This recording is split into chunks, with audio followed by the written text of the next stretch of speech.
dulcet tones of Josh Arnold, was it? And he took a prostitute to a high school dance. Yes, but the band is called the Consensuals for a reason. Everything's A-OK. You love that. Anyway. Except the drip. Hi, everybody. It's the Bob and Tom Show. Christy Lee's at the news desk. Hello. There's Pat Godwin in the performance room. Hey, Chick. There's Josh Arnold. Hello. He's at the I Hate Steven Singer sidekick chair. There's Ace Cosby. Howdy. Willie Griswold having some vacay. I'm Chick McGee, and here's Tom. Well, welcome to the show. Thank you very much for joining us. Yes, sir. I got some good stuff coming up today. I thought we'd start with something light. Oh. Something stupid. Perfect. Something dumb. All right. I don't want to hit you with the heavy stuff right away. Stupid, my various breads and butters. No. I have been known to cut off the tops of socks when I get them. Yep. Do you wear any socks that you haven't cut the tops off of? Yeah, let me see what I got. I don't even know what I got on today. Hang on a second. Okay, he's looking at his socks. He's putting. Yeah. They're cut off. They're cut off. Yeah. Yeah. Now, this comes to us from Vance. You a Pete Maravich fan when you were a kid? Is that where that comes from? I like Pete. Pistol Pete. Yeah, he's great. He goes, I was listening to the Rewind on the way home the other day, and the subject of Tom cutting off the top elastic in his socks. As usual, I thought, what an idiot. Why would you ruin new socks? Then this morning I tried it. Without a doubt, Tom deserves my apology and some kind of award for the best idea ever. Coming home after my 12-hour shift and not having to deal with the ring of death around my lower calf was amazing. Thanks, and he says, congratulations to Christy Lee and the impending nuptials. Oh, thank you. So, yeah. I think that one of the signs that you might Have some problems is if you have that ring of death. I don't want to say too much, but in my mind, this is my opinion, and I don't want anyone to think that this is medical advice, I guess is why I'm saying this. But if I have an especially tense day, I notice the indentation around where my sock is really deep, and when it's kind of a calm day, I don't notice any indentation. So there's I don't some know blood what pressure thing? Wow. I don't know. I don't know what it has to do with Put your feet up. I just don't like the tightness of it. So there's your But tip. you do do like what you want. Now, wait a minute. You do like tightness. Let's not get away from that. What's wrong with some You tightness? you like friction? You're a fan of friction? Yeah, sure. Grip, Grip, a nice grip. fit, a good fit. But you like loose shoes, don't you? What about a fit, Tom? You like a nice Wait, fit? I know you like to have your jeans tailored. I know that. You like your shoes to not Loose? fit? I don't like them too tight. I mean, who is does? Nobody would like the Now, I shoes know too tight. that we've known each other for decades, and I know no matter what size you are, you go with the double X shirt. I know that. I like loose. You like loose fitting. Yeah. I think we all know certain things should be loose. And certain things should be tight. Tight. You're Yeah. right. It's like, You're say, right. say Loose you're and tight is engineering best. an aircraft. No matter what, so long as they fit. The fit is what is important. Yeah, I'm just saying, sock can be kind of loose and funky, whereas if you're, I don't know, outfitting an aircraft, Sure. you want the tolerances to be very serious. You don't want to be looking out your window seat and looking at the wing and seeing the rivets rattle around. Yeah. You don't want to Too loose. Yeah, you don't want to be at 4,000 feet, about to climb and go, hey, anybody got a Phillips screwdriver? I think I can hit that if that thing, tighten that up. that thing holding the engine on looks a little bit shaky. I'm just saying. Loose socks, I don't know. But when you wash them, don't they unravel? Who cares? Socks are cheap. You got, hey, Ace, Tom's got, he don't care if his socks all unravel. You know what? I just bought a whole bunch of socks. You're not going to believe me when I tell you. What? Menards. No, I believe it. You know, you're at the hardware store, you're walking by with your cart, and you've got your cleaning stuff, and oh, look at this. No, Yeah. They got like, It's probably work socks. yeah, but they're like $4 for 6. Menards has become the grocery store for guys, too. Have Here's you the noticed thing. that? They have a whole grocery department. I don't know what's going on at Menards, but they've got everything. Yeah. I don't know when that happened, but it has always been one of my top two. But I'm saying hardware stores. it's a great store. I've always liked that. I'm just saying they also have, that's where I get socks. Well, Yeah, same save got big good money. clothes there. Yeah, but you get clothes, You you- take them home. You take your scissors and get rid of that top elastic, and you're ready to go. Yeah, I ready wouldn't to care go. for that. But, You can get coveralls. You can get Pop-Tarts. You can get a gear puller. You can get a bulb. They have and a book section, too. They've got Oh, books. yeah. What? Yep. They have got it them all. They when I say they have everything, they have everything. It's a guy superstore. Yeah. Love that. In any event, thanks for the letter. We always appreciate it. You can reach us, Bob and Tom, at bobandtom.com. We'd love to hear from you on whatever topic is on your mind. Coming up today, comedian Maria Bamford. Bam, bam. A genuine, what's the word I want to say here? genius. It's just no one like her. Nope. She is, Incomparable. One of a kind. yeah, and yeah, we'll just leave it right there. And then we'll be joined in the studio later on this morning by comedian Dave Dugan. We're going to touch base with Chick McGee at the sports desk. You sliding some papers around over there? Got a Yeah, couple you of just, questions. Your shuffling. microphone picks Couldn't up. tell if you were trying to start a fire or just a lot of rustling. I hear none of this. How do you hear Okay. this? I know. I just want you to know, everyone else listening hears Every- it. How can you hear that? You know, My God, I this sneeze and microphone- I sneeze 2 buildings over. I get yelled at. That microphone is just ultra sensitive. Oh, nice. Yeah. Nice. A nice rush. if one of us, he would stop the show and look at you with that crappy look on his face and go, "What are you doing over there?" I want to call you out. Yesterday, I saw you using an equal dispenser, not the packets. Is somebody taking this under their wing? And I believe Dean, our producer for all these decades, who probably should be doing something else other than organizing an equal container for you, So it doesn't came up with that. so it And wouldn't rattle. however, as we know, he's a creature of habit. He likes the Right. packets. The packets were, I'd finish them off. I have a box of 1,000 in my car. Did you get them at Menards? It's a good bet. No, They've got equal at Menards. I have They a do. box of 1,000. Hard to get, actually. It's Equal? yeah. It's Splenda's taken over the market. It's not good for you. No, it's not. It's aspartame. My stomach hurts. Well, maybe it's the half a pound Yeah, of powdered equal. cancer you dumped into your body. Every time you open equal, you should say, "Well, that tumor's not going to grow itself." Another year off my life. Get going. I I think it's this coffee or the crap you're putting in it. think medical authorities have determined that it's perfectly safe. Is that right? The Giant Penis Institute of Technology. Oh, you can go to the If giant. that's one of the side effects, it may be worth it. Aspartame is poison. Now, Pat, Yes? do you have your guitar out there? I know what song we're going to hear today. We have a couple things. I thought we could start off with the dildo Newfoundland story. Remember this? Oh, from yesterday? Yeah, from yesterday. I just wanted to. What? We start with sports, don't we? What do you No, not always. Son of a bitch. We How won't did get to sports. Am I out? Just tell me. No, you're being rewarded. Yeah. I kick back. It's a real quick song. I thought you wanted the Capo song. Oh, you want to do that? Yeah. The tribute. Remember we discussed that? Well, Hang on, in sports last night. There you go. Hey, see, he's not ready. We'll come back with that. How about that? Okay. They didn't know. Well, is that something How is it? You guys? You talk constantly off the air. We discussed the You first organize, you file, you catalog, and you get on the air and you forget everything. I wouldn't have it any other way. I came in. I told you to make sure. You got peaceful, easy feeling over there for you. Oh, I love Start that. strumming it. Oh yeah. I like.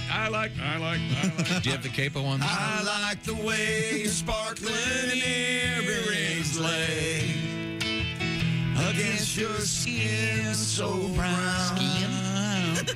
he does say that.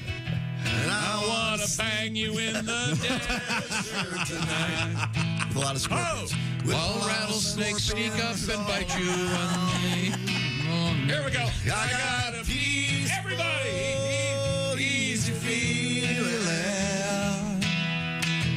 And I know you won't let me down. Is this sing along? What's going on? I don't know. So our tribute is not going to happen. Stand We got to wait till And no sports. on the ground. I forgot what we all sang the other day, and people loved it. But we're coming up. We have a sea shanty medley. Oh, You mean is it a shanty? I thought it was a chanty. Is it a shanty? It's a shanty. Yeah. It's a sea shanty. A sea shanty. sea shanty. I thought a shanty was a house. A shanty. Jonathan Edwards noticed that. Oh, sure. That's true. It's also is the drink a shandy? Yes. D is Yes. in duck. Oh, that's a good thing. Now, It's a fairy beer. coming up, we have some sad news. Yeah. So we'll have that musical tribute coming up. Is that correct? Okay. It all right. goes hand in hand with the musical tribute. All right.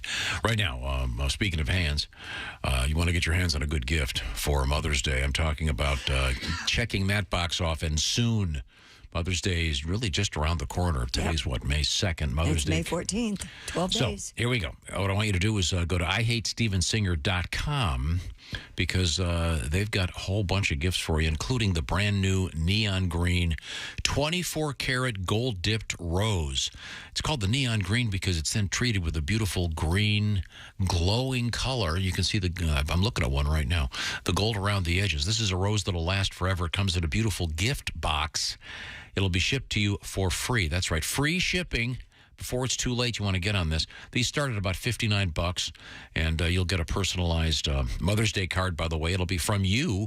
So this is a perfect Mother's Day gift, one of the many gifts available at IHateStevenSinger.com for all those moms in your life.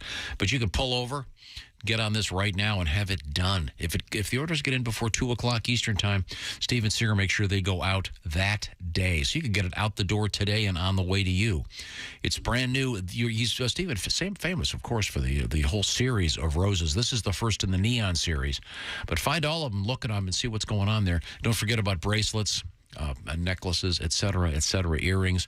For all those moms out there, check off that box right now and do something great for a mom by going to IHateStevenSinger.com. Steven Singer Jewelers, famous for their full lifetime guarantee and famous for a bunch of great stuff. I'll let you do the deciding by going to IHateStevenSinger.com. Perhaps the rose is what your mom would like. Perhaps some nice jewelry. Now, when we come back, we're going to be checking in with the sports page. Nuggets? We have some Chicken sad nuggets? News. We have some sad news to report, I'm sorry to say. Oh. We also have some interesting stuff. We also have some interesting stuff. We got a guy that's fathered more than 550 children. That's a lot. Not all in the conventional manner. No. Probably no. none of them. No. As a sperm donor. Well, I'm going to say that's more than half the fun, isn't it? Yeah. All right. Yeah, this guy, they got to call him the Sperminator. I'll be back. Don't do that. Do it. Don't do that. I'll be doing it in front. All right. You're embarrassing me. What would you call him? I would just call him 500 kids is enough. You know, but I do a great Arnold. Oh, that's good. When we come back, this is the Bob and Tom Show. Bob and Tom. If you irradiate poop, it will be sterile, but it's...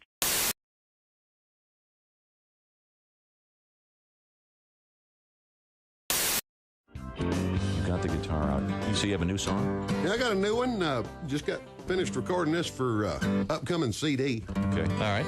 No, you don't want to mess with Michelle Obama. She's tough enough to whoop Ricky Tidwell's mama. Seen her out standing on the White House steps with the massive forearms and them big biceps. Yeah, I know exactly what the press corps is thinking. She's 2 inches shorter than Abraham Lincoln. Got a dress on tighter than a Swiss Army knife and a booty that shakes like Barney Fife. Yeah, she's the pretty lady that lives in the castle. The first lady that I wouldn't arm wrestle. Don't spill nothing on the White House rug, 'cause she put the Queen of England in a big bear hug. She's tall enough to make Yao Ming nervous. She don't even need any Secret Service. And she ain't gonna take any crap off Barack. She could cut his wind off with a side headlock.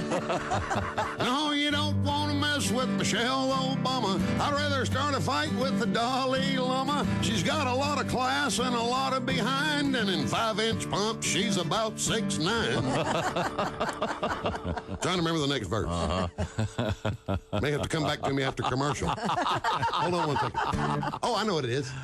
She's a Princeton lawyer and a real good mother. She's got more teeth than an Osmond brother. And a jawbone bigger than Kanye West. And there ain't no telling what she can bench press.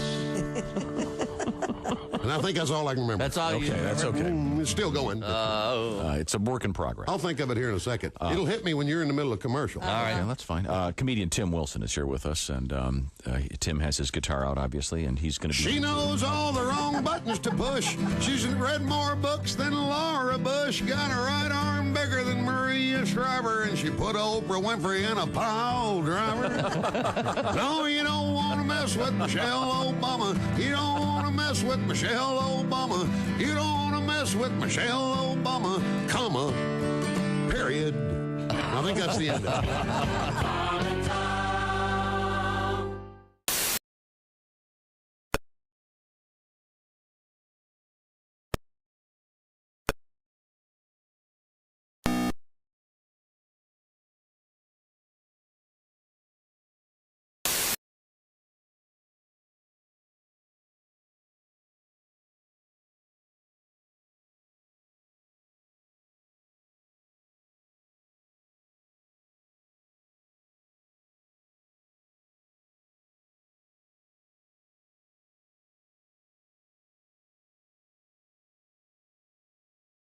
Radio.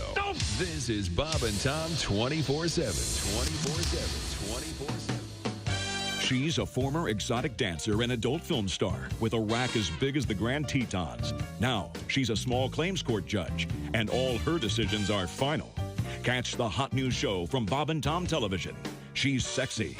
She's stacked. She's Jugs Judy. This court is now in session. And before we get started, let's take a moment to let our bailiff introduce himself. Hi, I'm Bob Gavoyan.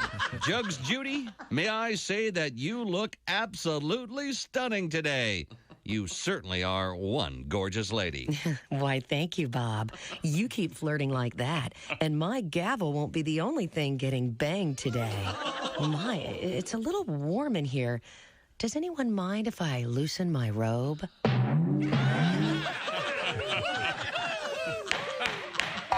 Your Honor, that's what I called Exhibit Double D. Bob, meet me in my chambers after court. I'd love to go through your briefs. Oh, and bring your handcuffs. Yes, ma'am. Jugs Judy. It's a guilty pleasure. Available only on Bob and Tom Television. This court is adjourned. Now let's all go to my place for margaritas and skinny dipping. Bob. Catch Jugs Judy only on the Bob and Tom Television Network. Hey, this is Frank Caliendo, and you're listening to Bob and Tom 24/7. You know you're too high when you're eating cereal naked and your girlfriend tells you to put some clothes on. You realize it's not your girlfriend. It's just a woman on a bus. That's how you know you're too high. Frank Caliendo. Some people don't like John Madden. I love John Madden because he makes me feel smart. Madden will say things in the game you don't need to hear. He'll say things like, if the quarterback, if he throws the ball and a receiver, if he catches it in the end zone, then that's gonna be a touchdown. John, what did you think the most important thing was? Well, the best game to win is the third game. And you can have the first game, and you might have the fourth game, but the third game. If you're playing 25 games, then it's the 23rd game. If you're playing 75 games, 73rd. It's always a 3 because it looks like half an 8. And, when you realize that a half an 8, you can't figure 8. You can do a figure 8 while you're skating, but you can't do a figure 3.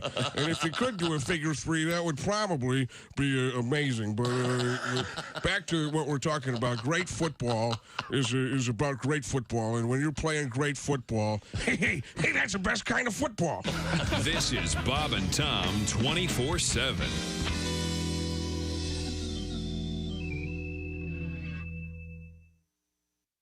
Welcome back to the Bob and Tom Show. Christy Lee at the news desk. Hello.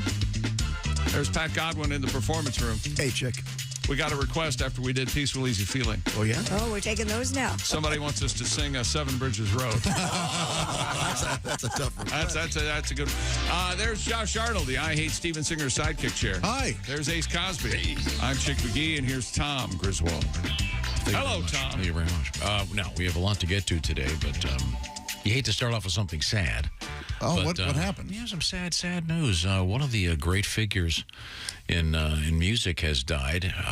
Christy, you got Canadian folk singer Gordon Lightfoot passed away at the age of 84. Oh, no kidding. He was known for his rich baritone voice, unpretentious demeanor, and, of course, poetic lyrics. His 1970 ballad, If You Could Read My Mind, was his breakout hit, and he had further success with the likes of The Wreck of the Edmund Fitzgerald and Carefree Highway. And Sundown. Man, I Sundown. really don't like the Edmund Fitzgerald song. I love it. I can't get to the button fast enough. Great song about brave men all. It's a brilliant barely a song. Fellow musician Tom Cochran said in a 2019 documentary about Mr. Lightfoot, quote, if there was a Mount Rushmore in Canada, Gordon would be on it. Tom, Life is a Highway, Cochran? Yeah. Yep. And Rush singer Geddy Lee called him our poet laureate. Rest in peace, Gordo. Yeah. Tom Cochran was sitting right there. Cool. That song is... That is a great song. I mean, I don't know much else from his catalog. Lunatic Fringe. He did a version of that? It's his song, right? What? Yeah. He was in Red Ryder. He was? Yeah. Oh, that's how cool is that? Yeah, I love Lunatic Fringe. I'd forgotten that. Great song. Yeah. So life is a highway. Right. Okay. I thought life was a journey or... how many different songs are those? Like life is a highway, life is a convenience store, life is a... Right. Life in the fast lane. Life is like I think one could make a the box argument of chocolates. with that. Life is a box of chocolates. That's kind of a trope.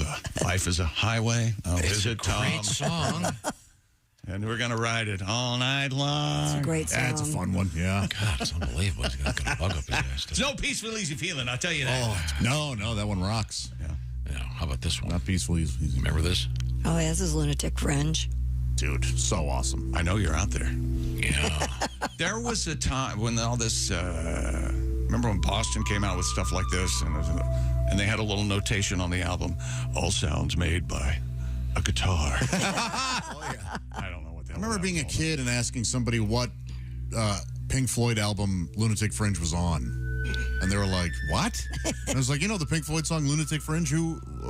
What album is that on? That does sound like a Pink Floyd angle, Lunatic Fringe. This is... and all this, when I was little, I didn't know. And this great guitar kicks in. Yeah. Yeah, it's interesting because now they say that people only give a song 3 seconds before they... Hit the button. Yeah. Hit the button. You're telling me this doesn't sound like Floyd? No, I agree with you. It does, yeah.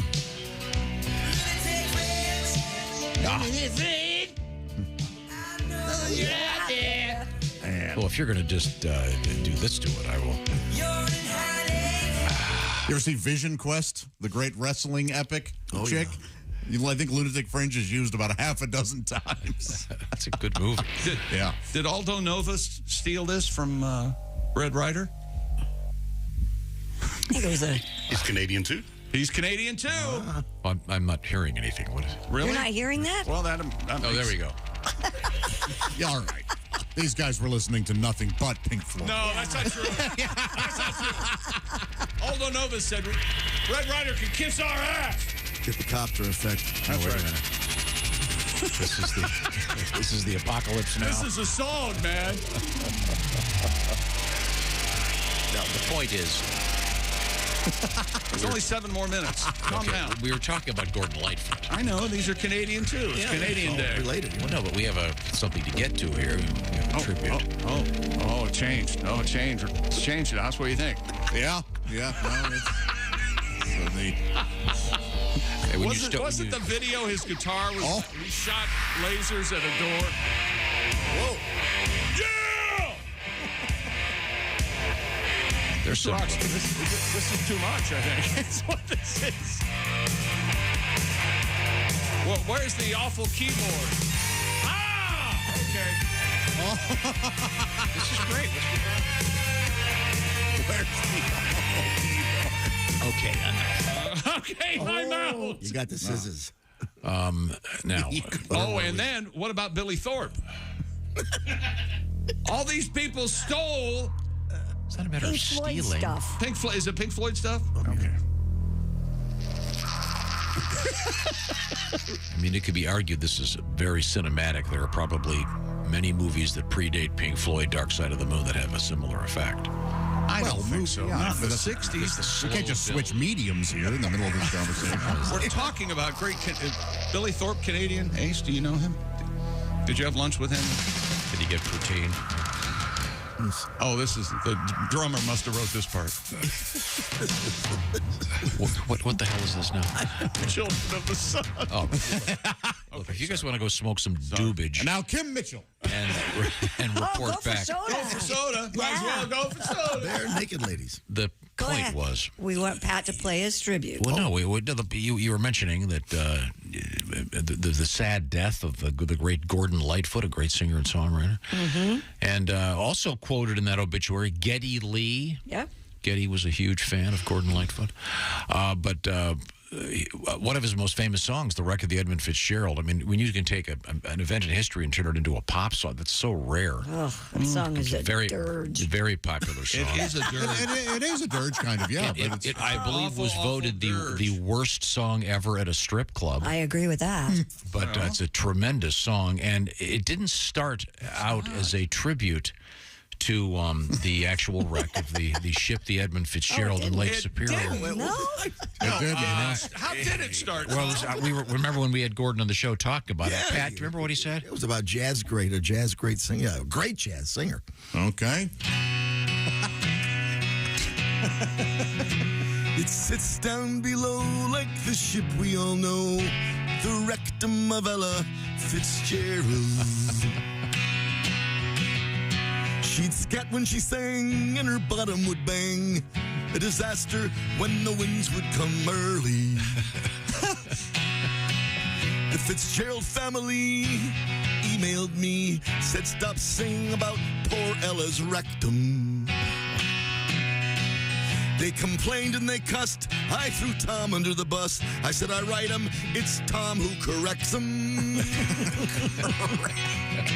A doctor, it said, would always turn his head when performing her colon procedure. There's pull-ups and corn and Louis Armstrong's horn. The rectum of Ella Fitzgerald. It's just so touching. Isn't that nice? Yeah, rest in peace, Gordo. Remembering the great Gordon Lightfoot. Yeah. A little behind the scenes here. The first time you ever did that song on the air, Pat, isn't it true that Haywood called you and went, what the hell are you doing? Something along those lines? Yeah, exactly. Couldn't get Haywood to do that song. No. What the hell are you doing? Anyway, so long, Gordon. Thank you very much, Pat. He's got some great stuff, doesn't he, Tom? You ever see him live? No. I used to see him on TV all the time. Really? Midnight Special, that sort of thing. Was he? Yeah, he was great. He never really, not really a rocker. Yeah. Didn't rock. Yeah, one of his songs, what was the God? Unless a rocking chair. Oh, yeah, I bet he enjoyed a rocking chair. You better take. I bet he loved a porch swing. Yeah. You can rock her. You can porch swing to sundown. Oh, Gordo loved that stuff. Yeah. Carefree highway. Oh yeah. Sundown. I like Sundown. I do too. Forth. That's about Kathy Smith, the woman that was with Belushi when she passed. Kathy Silverbag Smith. Is that right? Really? All her drugs in a silver bag. Yep. Wow. Nice.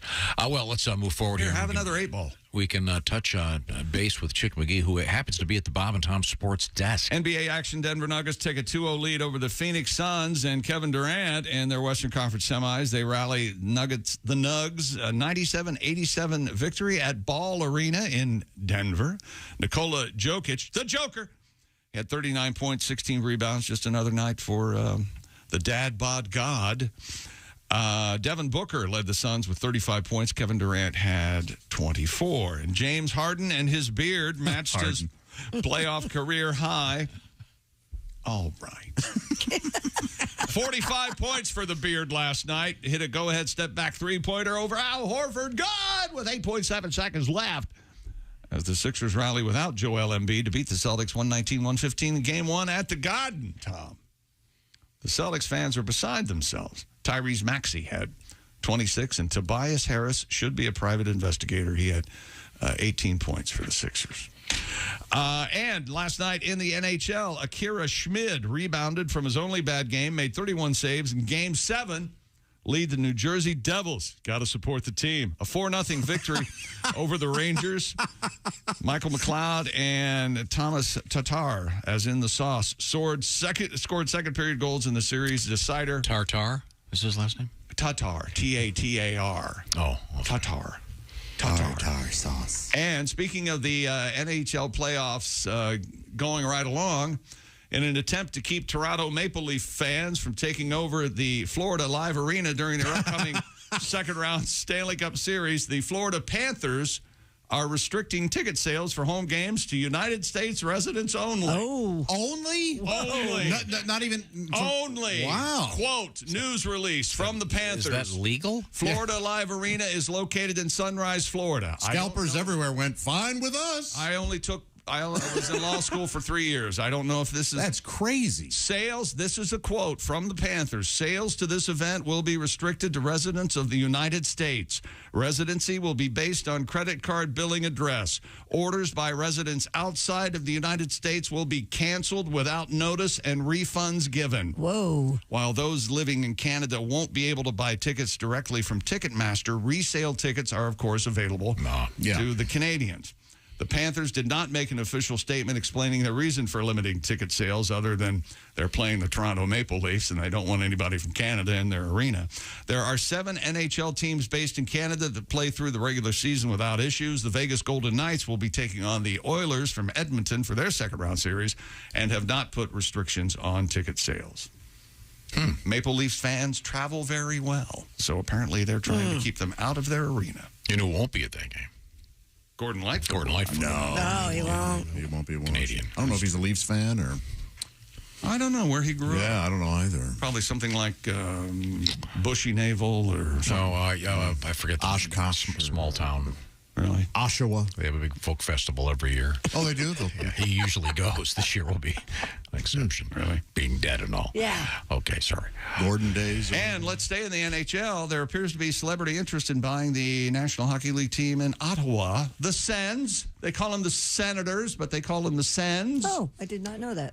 Snoop Dogg said in an Instagram post that he was looking forward to being part of a bid by Los Angeles-based businessman Nico Sparks. That's right. He's a hockey fan. And Ryan Reynolds is getting in. Does he have a soccer team? Ryan, I play Wrexham or something. Yeah. Trying to force Is he the one that owns, that just sold the gin company for $1 billion? Aviation Gin, something like that, yeah. He's got some... Did he sell his cell phone company yet? He's got that. I think he did to T-Mobile. I think that did go through, yeah. Please windbag me if that's not true. More sports coming up, including gambling in the NFL by NFL players. Apparently there's a way they're catching them that this reporter was not aware of until I read this. Are they allowed to bet on any games at all? No gambling. The NFL, the integrity of the shield that they push. Can they bet on an NBA game? No gambling, Tom. No gambling. I think they turn their head a card game, but if you're caught, you're suspended. Wow. The Lions players found that out. I bet that rule changes within the next few years. You think? Yes. No, not betting on football. The players, but that they can bet on other things. They're never going to be able to bet on when they're their own sport. They're all going to be playing in stadiums named after betting sites. That doesn't mean anything. I'm just saying the players' associations are going to go, hey, our fellows want to. It could be all orange juice companies. They don't care. You can't bet on a game you're playing in. I just said they won't bet on those, but they can bet on things like basketball. Going to let them. Ladies, you weren't alive with Paul. We're boring. We have coming up a great lady. You want boring? Here's Billy Thorpe. Sorry. Comedian Maria Bamford will be joining us.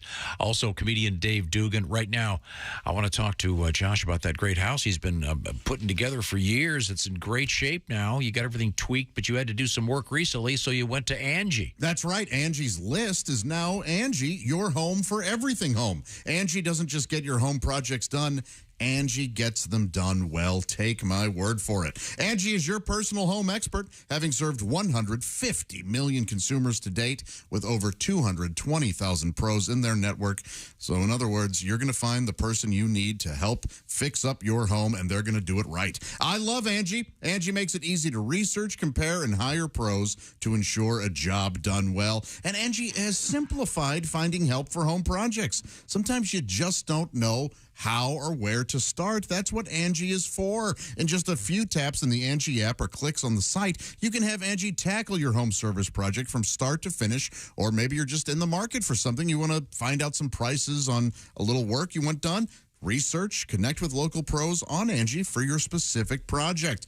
Angie can help you get a fair price for your project. That's huge. No surprises, no sticker shock after the project is complete. Angie has projects priced up front. They clearly lay out the cost before you buy, so you know exactly what you're going to get and for how much. Angie, my go-to for all types of projects. Angie can help with hundreds of projects, small repairs, major remodels. Angie, my go-to for anything I need to get done around the house. Download the free Angie mobile app today or visit Angie.com. That's ANGI.com. Thank you very much, Josh. Coming up, we have body parts for sale. Oh, no. That's right, human body parts. What do you got, a leg, a foot, a toe? Boxes of them. It's a problem. You just buy a mystery box? Yeah. You know what parts are in it? All right. Anuses again? Similarly, we have a Mr. Potato Head in the news. But different kind of body parts. And a museum where you have to be naked to go in. You know, when Tom and I were kids, Mr. Potato Head just came with the features. You didn't get the potato. You had to use your own real potato.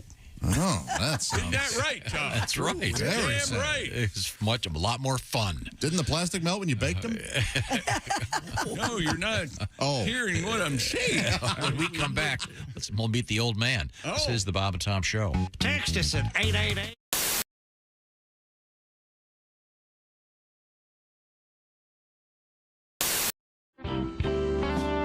This is the Bob and Tom Show.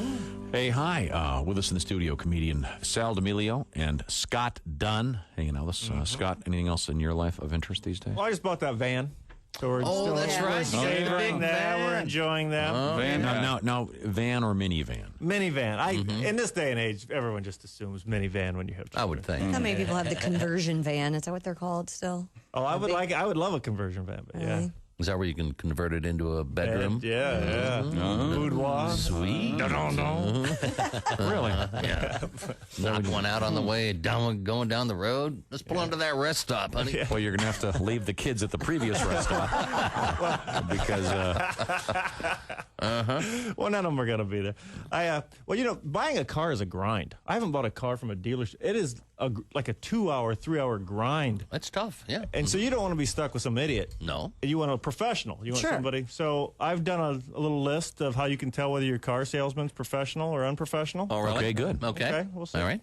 A big bonus to these minivans is the DVD player in the back. Oh, sure. So if your salesman wants to show you how to operate it, that's professional. Mm-hmm. If he makes you go an extra hour on the test drive so he can watch the nude scene from American Pie, unprofessional. Yeah, you're right. Okay. Same token, you're buying a minivan for your family. Mm-hmm. So if he wants to show you the storage capacity, professional. If he wants to show you some great places to hide your weed, unprofessional. All right. Now, I understand that buying a car is negotiation. I'm trying to get a good deal. He's trying to make money. Mm-hmm. So telling me my offer is too low, understandable. Okay. Spitting in my coffee, unacceptable. Wow. Yep. On the same token, while we negotiate, if he tells you he needs to leave the room to go talk to his manager, that's probably okay. Sure. Mm-hmm. If he tells you he needs to leave the room to go drop a deuce, not okay. Not okay. Too much information. Wait, Yeah. $50 never killed anybody. Well, he's never done this before. Used cars, Christy. Yeah. Now, this one's for the ladies, Christy. Yeah. If your car salesman offers you free financing, that's great. Mm-hmm. Yeah. If he offers you a free mustache ride, not so great. No. It depends on what he looks like. There you go. Oh, I see. Okay. Depends how cheap you're getting this car. And What do I have to finally, do to get you into this car today? and finally, if your car salesman tells you that the van is a certified pre-owned car, that's professional. Yes. If he tells you it's a certified poon wagon, unprofessional. The old. But good to know. Yeah, but good to know. Thanks very much.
On the court without his Nike Air Jordans.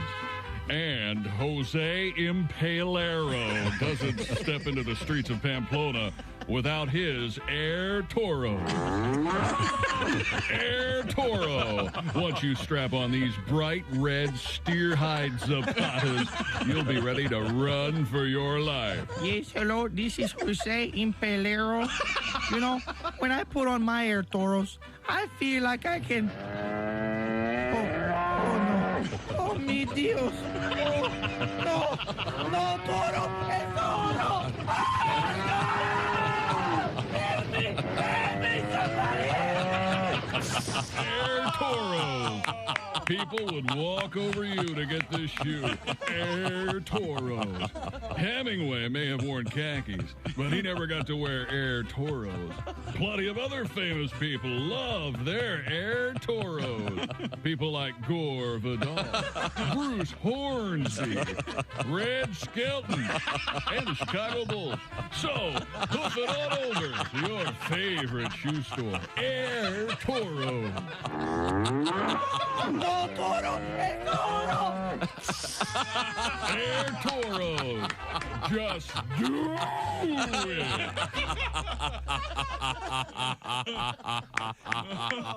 Good morning, sunshine. Bob and Tom 24/7. 24/7. 24/7. Comedian Bobcat Goldthwait is here with us. I like goofy movies. I didn't see Phantom Menace or the Attack of the Clones because I'm 40 years old and I've been so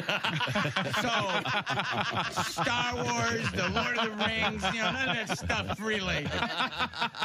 But like a jerk, I went to the Star Wars re-release. Have any of you nerds ever seen a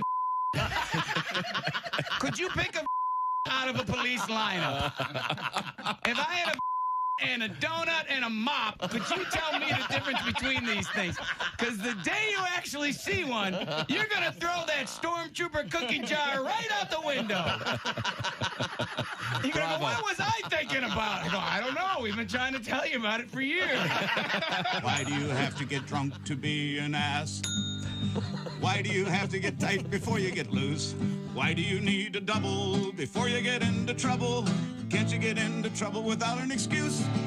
You want to get up and get out and get free and get crazy. But why do you have to start by getting stoned? Because, Pat, you don't have to get drunk to be an ass. You can be an ass on your own. Hey, this is Henry Phillips, and you're listening to Bob and Tom 24/7. Well, what else would you be doing with your time?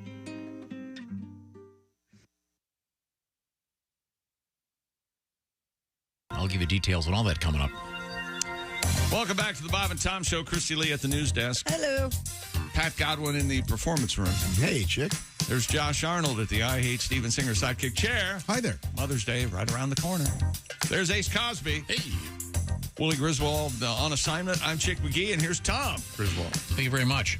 We're going to get back to the sports page in just a second. Okay. We were talking about the sad news this morning, the death of the great Canadian singer-songwriter Gordon Lightfoot, an international star. So many great songs. But also in Canada, yesterday, a bit of news about an iceberg. There is an iceberg that was referred to as I believe, a Dickieberg. Yep. A play on the term Dickie Bird, which I guess is a slang term for the male member in Canada. It was a photograph taken of an iceberg that looks rather like a large blue penis.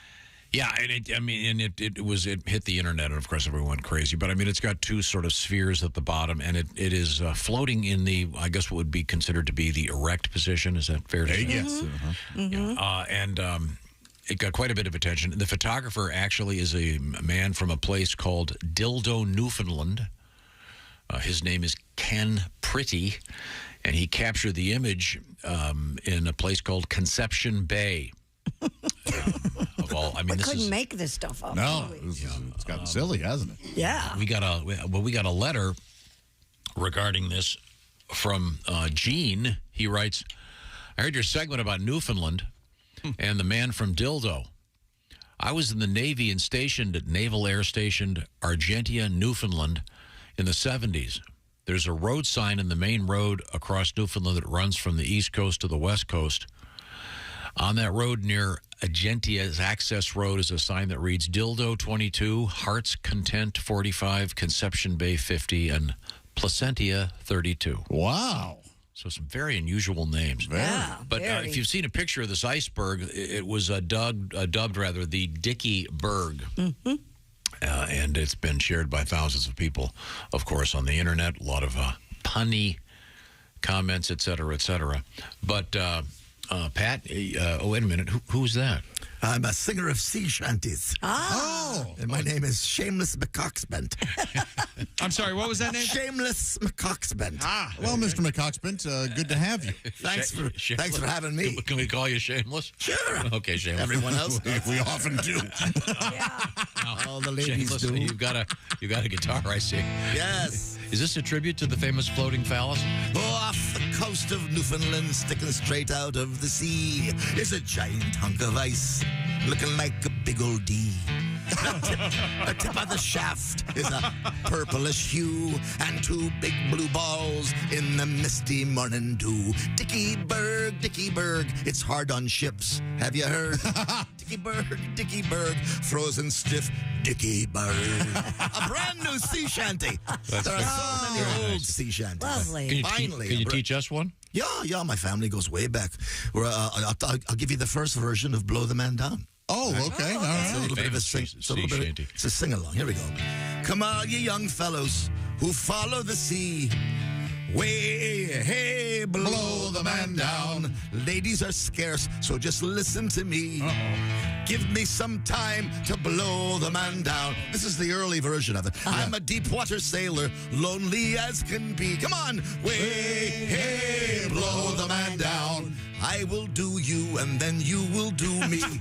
Give me some time to blow the man down. No one says nothing when we're back in town. Hey, blow the man down. We're just salty sailors with no gals around. Give me some time to blow the man down. That's the early version. Thank you, Shameless. Wow, Mr. McCoxbent. Very, very good. I'm sorry. We'll get back to sports now. And the NFL Players Association, they call it the NFLPA, is advising agents that sports books are snitching on players who use gambling apps. Ooh. According to Pro Football Talk, the NFLPA sent an email to all agents alerting them to the fact that recent suspensions, the Lions, and of course, if there's a suspension, the NFL, Washington has to get in on the action. Their defensive end, Shaka Toney, suspended indefinitely. Shaka Toney. The recent suspensions arose from players using mobile apps on their phones, either while at work or while traveling with their teams. Okay. Yeah, look, they're going to have to adjust. They're going to have to do something. Well, a few guys were suspended, was it last week? I think it's like 4 Lions, 5 Lions, and Shaka Toney from Washington. Yeah. Wasn't it from a guy using one of the apps while at their facility? Yes, and not all of them are indefinite. I think two or three are indefinite suspensions, much like really? Calvin Ridley. Yeah. Oh. That's how my dad used to ground us as kids. Indefinitely? Yeah. He learned that if he said, hey, you're grounded for 2 weeks, he'd grow tired of us, and he didn't want to go back on, all right, fine, you're not grounded anymore, just go outside. He would just, it became indefinitely. So if he never had to go back on his word.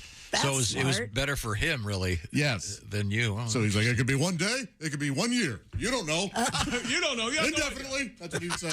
So the NFL is pulling your dad's move. Yes, yeah. Good, that's a great idea. Didn't you used to just clean the house and then you'd be okay? They'd go, all right, you're not It depended on if he could sense that we were kissing up.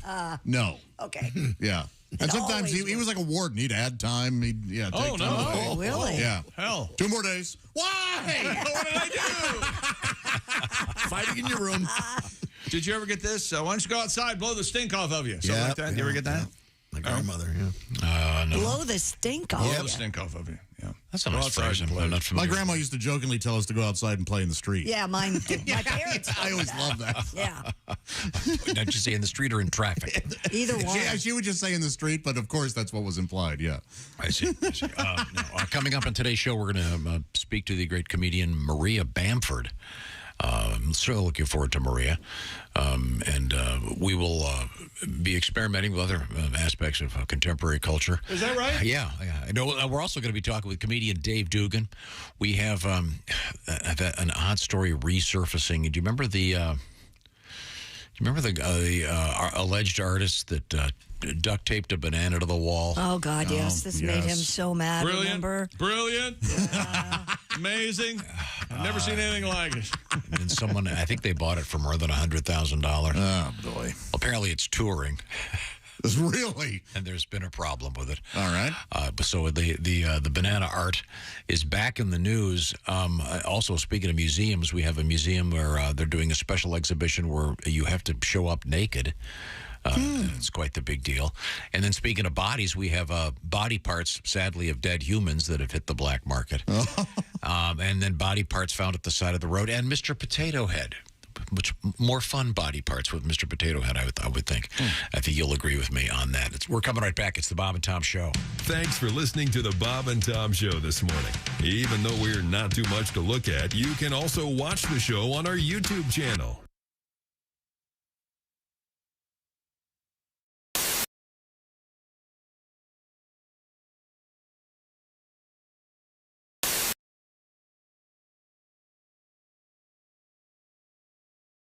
Hey man, it's Donnie Baker. Guess what? I saved up some money and bought this new badass spy camera. I swear to God I did. Check this thing out. Perfect. Office supplies. Man, you can do a billion things with stuff. Staple remover, notepads. Looks like we got some erasers. There's over 1 million textiles in here. What? Oh, I have an idea. I swear to God, I just hit the jackpot. I learned this from my mom, Phyllis. See, you take the Post-it note, which appears to be just a common Post-it note. Then you take your pot you keep in a Parmesan cup, put your pot right here in the middle, and automatically you got free rolling papers. I swear to God, man, once you inhale the adhesive, oh, you'll get people hooked. It's like a Fortune 500 buzz. This will be the next plot line on Breaking Bad 4. Well, let's get to work. Hey, man.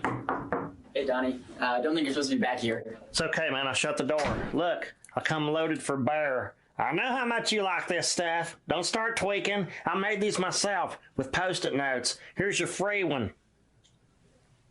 It's sticky. Well, how else you think you're supposed to get hooked on it, Dick? Go ahead and hit it with a lighter, and this will keep you from snorting that Scotch tape at Christmas time. But wait, I want payment now. I want my payment now. $20 like usual. I don't have any cash. You take credit card? Yeah, what am I going to do with that? Run it up the crack of my ass?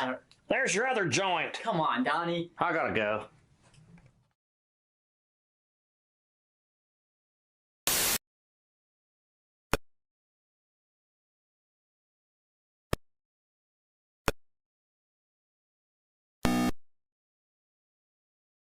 Back and recapture some of that on our YouTube channel if you'd like to check out the NFL coach Dave Wannstedt, who joined us yesterday via the phone line. It was great catching up with him. Greg Warren and Reno Collier as well. This morning, Maria Bamford and Dave Dugan on tap. Maria's got a brand new memoir coming out, and you can pre-order it. Sure, I'll join your cult. It's available September 5th. And by the way, Maria going to be appearing at the Dead Crow Comedy Room in Wilmington, North Carolina. Beautiful city. Coming up this weekend, Friday, May 5th and Saturday, May 6th. If you've never seen Maria Bamford on stage, I highly recommend it. She is hilarious. Maria Bamford, and you'll see why. This morning, she'll be joining us right here on Bob and Tom 24/7. I'm Chick McGee with your Bob and Tom Sports Update. The Denver Nuggets take a 2-0 lead over the Phoenix Suns in their Western Conference Series semifinal last night. They rally a 97-87 victory last night in Denver. And James Harden matched his playoff career high 45 points, hit a go-ahead step-back three-pointer over Al Horford with 8.7 seconds left. The Sixers rally without Joel Embiid to beat the Celtics 119-115 in Game 1 of their Eastern Conference semifinal in Boston. And in the NHL, Akira Schmid rebounded from his only bad game. 31 saves in Game 7 last night to lead the Devils to a 4-0 victory over the New York Rangers and winning that series. The Devils, coming off a franchise-best 52-win season, will open the Eastern Conference semifinals Wednesday night against the Hurricanes in Raleigh, North Carolina. Major League Baseball, interleague action. Houston beat San Francisco 7-3. American League, Cleveland and Boston win. And National League, Atlanta, the Mets, Cubs, San Diego, and the Dodgers get the wins. I'm Chick McGee, and that's your Bob and Tom Sports Update. This is Bob and Tom 24/7. Comedy, guests, Bob and Tom exclusives, and it's here on the internet. Bob and Tom 24/7. Men, are you looking to add a little dance to your pants? Are you hoping to turn heads without costly and painful surgery? Then visit the Bob and Tom Personal Care Outlet Mall and experience the newest way to grow your fro. Hi, I'm Chick McGee. I know what you're thinking, but Chick, hair hides inches. Well, that's only when you're naked. See, when I put King Kong behind closed doors, I want the ladies to notice a bulge that rivals those old Jim Palmer ads in Sports Illustrated. And thanks to this, I can achieve that look in just a few short weeks. From the makers of Miracle Grow, it's the Pubador. The Pubador starts at the root system, giving your patch a major poof that only the latest in Frigomol technology can provide. Wow, Chick. Is that an airbag in your pants? Or are you just happy to see me? Let's just say my curly fries have gone home style. The Pubador is a simple 3-step system. First, apply the Miracle Mix to desired region. Place those puny pubes in curlers, and then let the Pubador leave you high and dry. Wow, it looks like a bloomin' onion. The Pubador, now available at the Bob and Tom Personal Care Outlet Mall. Warning, not intended for beards, backs, or buttocks. Ask for the Pubador by name. Pubador. Oh, my God. Hi, fellas. This is Floyd Tucker, the over-the-road trucker.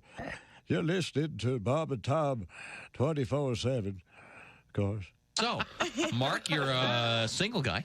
Yeah, I tell you, though, it's tough because I got these neighbors behind me. Really? My neighbor, Gail, very... Gail? Gail is a woman who just moved. Her bedroom wall is right behind mine, and she has a new boyfriend. Mm-hmm. And I found this out. His name is...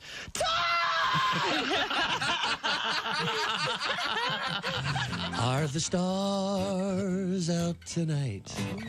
I don't care if it's cloudy or bright, 'cause I'm blind. Jeez. So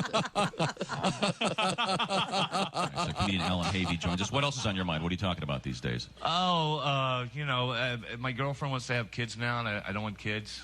You know, kids are spoiled today. I don't know what happened. I guess children had a major coup about 12 years ago, spoiled little bastards. When a kid's bad, what do they tell them now? No, time out. Time out. What the hell is that? Time out. Yeah, I had time out when I was a kid. I'd wake up and go, what happened?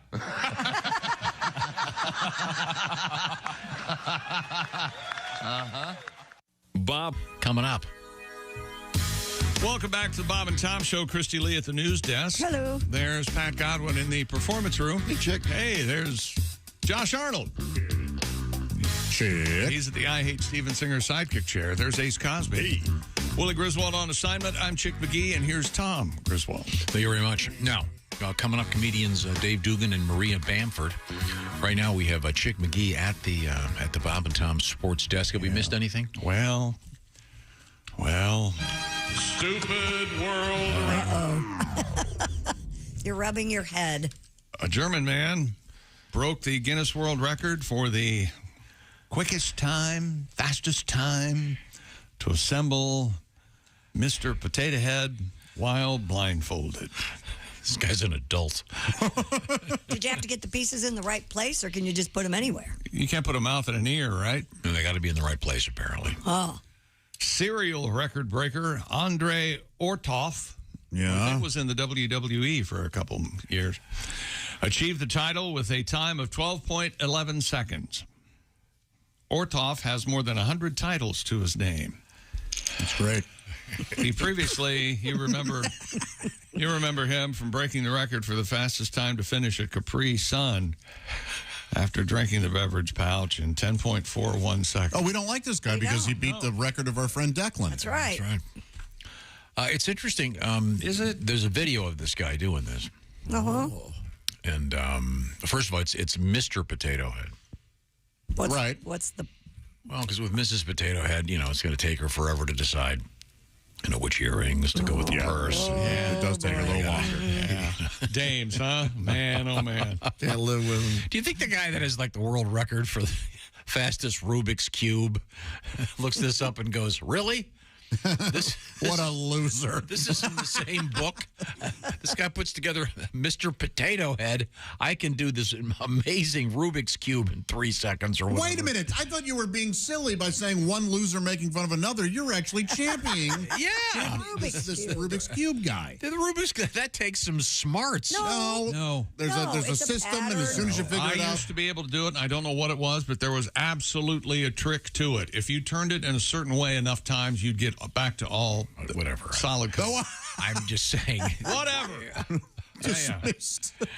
You think a great debater is somebody bring up a great point. Whatever. I mean, this guy takes a plastic potato and a bunch of parts and, throws everything in a little bit of holes. It looks like a Picasso painting. Yeah, it's very silly. I'm just saying, the Rubik's Cube, a little more skilled, or it's someone who's like an expert juggler. I mean, a lot of the stuff David Rush does requires a lot of skill. This just seems to be idiotic. Oh, well. But, I mean, similarly to drinking the Capri Sun, but at least we had a nice chance to meet someone that did that. Yes, Declan was great. Okay. He is a good guy. You know what? I'm glad Declan called. But also, I'm glad he doesn't call anymore. Really? Yeah. I mean, I think we've updated. I think we took Declan as far as we could take that. I enjoyed talking to him. Okay. It was enjoyable. But you don't worry about checking in with him? You don't? Well, I believe he's got a job, and he's unable to call us now. Maybe he's a member of Parliament or something. No, maybe he's getting married. He's a teacher, biology Maybe he's getting ready for the big coronation, I'm sure. Oh, yes. Saturday morning. Are you going to be there? 5:30 a.m. I'm going to a party. Are you watching, Tom? I couldn't care less. Hold it. You're going to a party, Christy? I need a 20-second timeout. Tom, Christy's going to a coronation party Saturday morning at 5:30 Pajamas and Eastern. pearls. That's what we're wearing. What? 5:30 a.m.? Yeah. Are you dragging your man along? Oh, no, this is a girl thing. I was going to say. Boy. You'd really have some thinking to do, wouldn't you? Yeah, you'd have to. Honey, quick can choice. I ask you a favor? I would never ask him to do that. No. No, you'd tell him. No. I would not even do that. You get your fanny perpendicular in that car. How many people? I don't know. For the last one she did for the wedding, there were probably 20 women there. Oh. Yeah, it's fun. The clucking. Are you going to have... We have all British food and tea. And oh, really? British food? Are you going to get some nice filet mignons and boil them? Mimosas at 5:30? That's right. Yes. Thursday we're having those egg things here. Egg things. That's right. This Thursday we will be eating the official... Coronation quiche. Yeah. Coronation quiche. I'm sure that Tiffany will be making that too. Yeah. I think it might be Tiffany, Friday. Tiffany makes a great I think it might be quiche. Friday. So she's not dancing that night? Stop it. Oh, sorry. She's a hard-working young woman. Well, all strippers are, yeah. Children? They glisten. You think that's... Oh, my God. You try dancing all night. Oh, boy. Got to wipe down their own pole these days? Hi, Christy. It's Tiffany. I didn't hear it, but a couple of my Yeah, there friends. goes my friend. A couple of my friends called me and said, "You called me a whore." Is that true? Sorry, I'm speaking so quietly. I don't want the souffle to fall. I have to tiptoe around You're the all house. A's. You know that, right? Oh, I cannot wait. Because you don't have any friends. And of course, the coronation will lead into Derby Day, and so at 9 a.m. sharp, all the silly hats come out and I can't do Derby Day.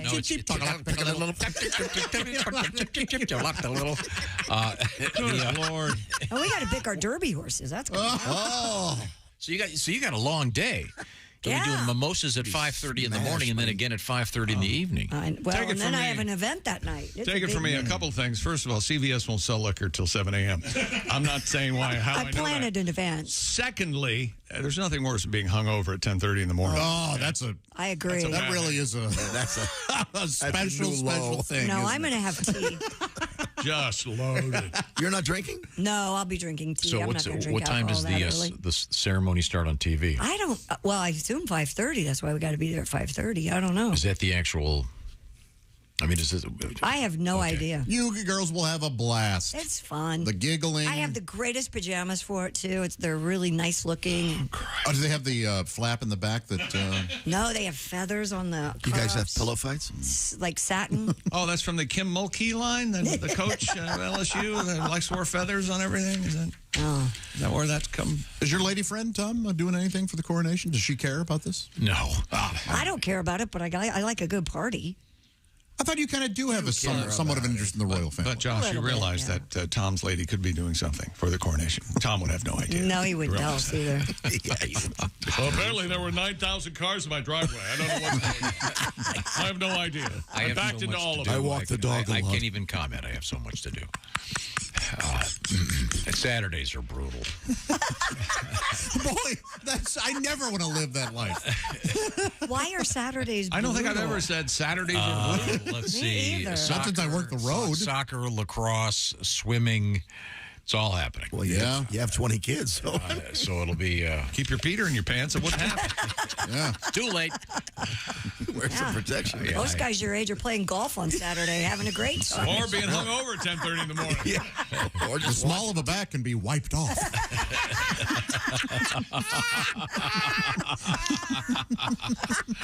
It's not. We've got a update on the NFL gambling situation. I don't know who this guy is, but his name's Wayne. And Hi, Wayne. And he seems like he's an expert. So that's the way I'm presenting this. Oh, I have a plumber named Dwayne. His last name DeTub. Dwayne DeTub? A plumber? He almost has to be a plumber, doesn't he? Yeah. Anyway, this is just an email. NFL players can 100% bet on anything non-NFL as long as they're not on team property. That's why Jamison Williams, the Lions, got 6 games when others got indefinite suspensions, meaning the others did bet on NFL games. I see. All right. Take it from a Lions fan, and if you were from the great state of Michigan, you would know this. Ooh. Thank you, sir. Keep on keeping on, and I am from Michigan. Well, thank you, Wayne. Whatever, Wayne. So, okay. So that, You but go I eat a remember reading that the one guy Wolverine, got nailed because he was doing it on property. So Yeah. the key to this would be call your girlfriend. That's what they'll call your cousin. right. Well, don't you think they're set up for this if someone's doing that? You act like the NFL. There's an NFL department. Oh, sure. They're policing this. Absolutely. That police, from steroids to... But Josh is right. It's pretty soon. Josh has never been right in his life. The stadium is going to be named Vigorous Stadium. I don't understand. I don't think that's an argument. Just because right. Everything's sponsored by the gambling sites. I don't think that's an argument. Chick, all I was saying was... Well, they got to let them bet now. Everything's sponsored by... Are you done? Bet doc. I was just saying that the Players Association will eventually go, hey, our fellows want to gamble on other sports. We got to do something. Here's my problem. I'm desperately wanting to do commercials for a gambling site. Okay. Okay. Now, So you're the only person in this building not. Why? Shut up. What else you got over there? That's it. No, that's it for sports? That's it. Oh, I had no idea. The things that you don't have any idea about are vast. I'm aware of that. Be a good sport. Christy, what's I'll be sure and send you pictures from Saturday morning. Please do. I'll be watching on BritBox live See, coverage, man. I know I'll be watching. you will. Sure. It'll be. They hauled in they hauled the stone in from Scotland that they put under the throne. I watched that yesterday. Whoa, they did? There's some like 28-pound stone, a stone of Coronation or something that they put underneath there. It's a big damn deal, Tom. I think it's cool to watch. BBC News had coverage of it arriving in London. I'm telling you. There's live coverage 24/7. I'll be watching 7-year-olds bunching around a soccer ball. Well, that'll be more fun. And you'll be freezing your butt off, but that's okay. Really? Isn't it May? Don't you know that the hottest and the coldest places in the world are soccer fields, no matter what the temperature? I am not kidding. I almost froze to death on a soccer field on a June morning. Yeah. I almost froze to death. It is unbelievable, Absolutely the difference in the temperature. I got a bonus world record over here. Bone this. I mean, what is it, Tom? High school students in Nebraska. Wait a minute. Stupid world record. Okay. High school students in Nebraska attempted to break the Guinness World Record for the largest water balloon toss. Oh, yeah? Attempted. You know, this is confusing. It's not the largest water balloon. Okay. Oh, that'd be funny. Because you know it. That'd be like Willie's Waterbed Warehouse, where they fill them for you there. That's right. On site. KETV. News from us. Really? Yeah. That was lame. Yeah, very lame. They're getting better and better. KETV. News on your TV, at least. I mean, 1,000 students at Omaha Central High School used more than 700 balloons for the record attempt. School officials said the students ended up breaking the previous record of 902 balloons. Oh. Now, wait a minute. Read that again. They had 1,000 participants and only 700 balloons, but they beat the record for 902 balloons. Hang on. Was some of them throwing with both hands? What are you doing? Wrong with that. Is this story confusing, or are you confusing it? You need to put Deloitte and Touche on that or something. I'm reading. You need an accountant to look at that. Well, when we come back, I'll find out the details. See, this is what you get for going rogue and having a bonus world record. Yeah. Well, I need to look it over. Asking for your trouble. sports was so light and lame. I thought I'd look something up while you were. Let me tell you something. Light and lame have an adult contemporary morning show that's lovely. Pleasant. Yes. Yeah, positive. A lot of smiles. Life affirming. Light and lame. Yes. Where we They all get along. we offend no one. Yes. Except those dicks that listen to rock and roll. Good morning, bright eyes. I think that's how they start. Oh, we start your day with a smile. You're listening to Pan Flute Tuesdays. That's right. With your Raycon earbuds. What's the name of the lady in the light show? Amelia Light and Jimmy Lame. It's a guy and a girl. Yeah, They think it's light because she's so light in her voice. No, it's light because during the breaks she lights her flatulence. She is a pig. Wait, this guy. This morning show. This is a complete ruse. This is one of. All right, this is one of Tom's pet theories. Every woman on radio. Never mind. Raycon earbuds. Their mission to prove that you shouldn't have to pay an arm and a leg for quality sound and essential smart tech listening features. With Raycon, my earbud, you can get a pair and a spare and still pay less than you would with some of those other big-name hoity-toity tech brands out there. Raycon knows that in this economy, every purchase needs to be perfect and well thought about. Then they offer buy now, pay later options. They have an easy and free return guarantee. They offer free domestic shipping and flat fee international shipping. And they also have 50,000 five-star reviews.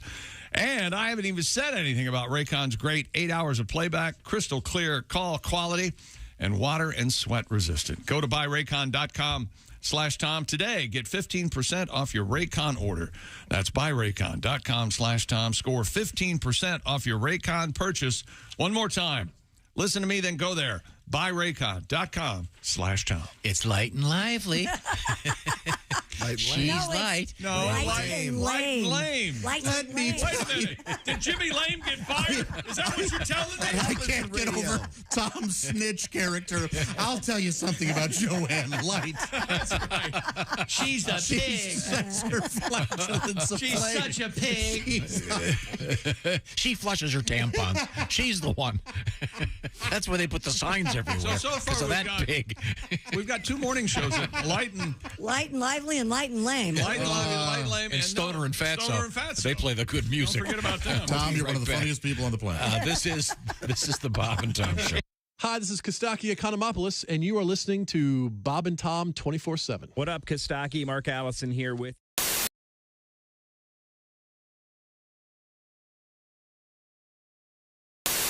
Here we go.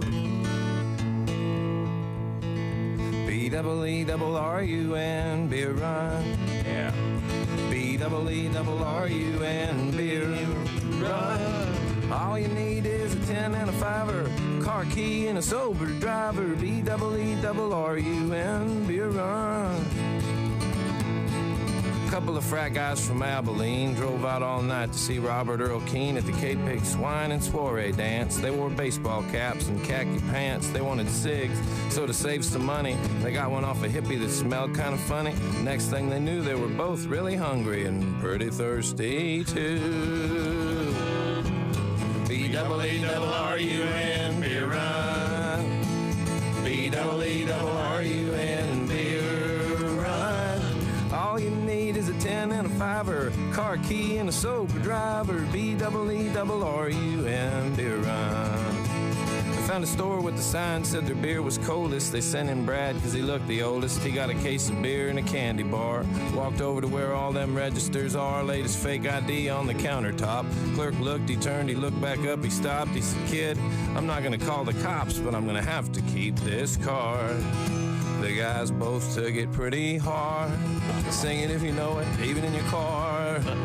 B-double-E-double-R-U-N, beer run.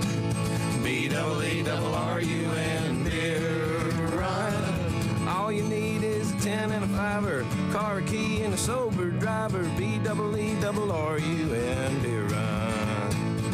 Met this other old hippie named Sleepy John. He said he was the guy from the Robert Earl Keen song, so they gave him their cash. He bought him some brews. It was a beautiful day out in Santa Cruz. They were feeling so good, should have been a crime. The crowd was cool and the band was prime. They made it back up front to their seats just in time to sing with all their friends. The road goes on forever and the party never ends. B-double-E-double-R-U-N, beer run. B-double-E-double-R-U-N, beer run. All you need is a 10 and a 5-er, a car key and a sober driver. B-double-E-double-R-U-N, beer run. B-double-E-double-R-U-N, beer run. Yeah. Oh, hello. There it is. Wow.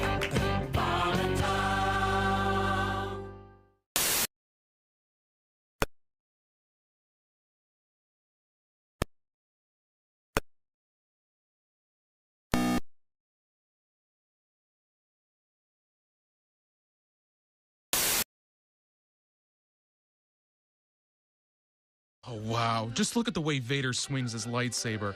Wait. Luke's about to get his hand cut off. Meow. Ah! You know, we'd really like to see the way you swing your lightsaber.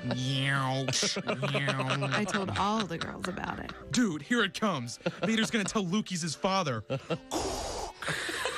That's not true. That's impossible. Come to the dark side, Luke. Baby, you can come to the dark side if you want, right now. I'll never turn to the dark side. I'm Luke Skywalker. Fine, forget it. You're more like Luke Skywhacker. Enjoy going Han Solo tonight, dork. You know, those are two separate characters, and actually it's pronounced Han, not Han. See, Han was actually a Carillion orphan who became a smuggler, and Luke was the son of Anakin who became a Jedi. All right, that's enough. This has been the guy who would rather watch Star Wars than have sex. That is so sad. Hi, this is Bobcat Goldthwait, and you're listening to Bob and Tom 24/7. Bill Bauer is our guest. Wild Bill Bauer. The thing is, with my family, there's always something going on. I got an aunt. She is the family failure. I mean, everything she touches, it just goes wrong. Finally, at the age of 87, she had to declare bankruptcy. Oh. Now she can't buy a house until she's 94. That poor soul. She is a victim. She's a victim. Absolutely. She's at home last week, knock on the door, vacuum cleaner salesman. I got a dandy of a vacuum to show you, ma'am. Oh, I can't afford it. I don't have any money at all. Just let me show you what it can do. He forces his way into her place, reaches behind his back, pulls out a sack of horse manure, dumps it on the floor, and goes, "Whatever this vacuum doesn't pick up, I'll eat." She goes, "Well, I hope you got a hell of an appetite, because they turned off my electricity this morning."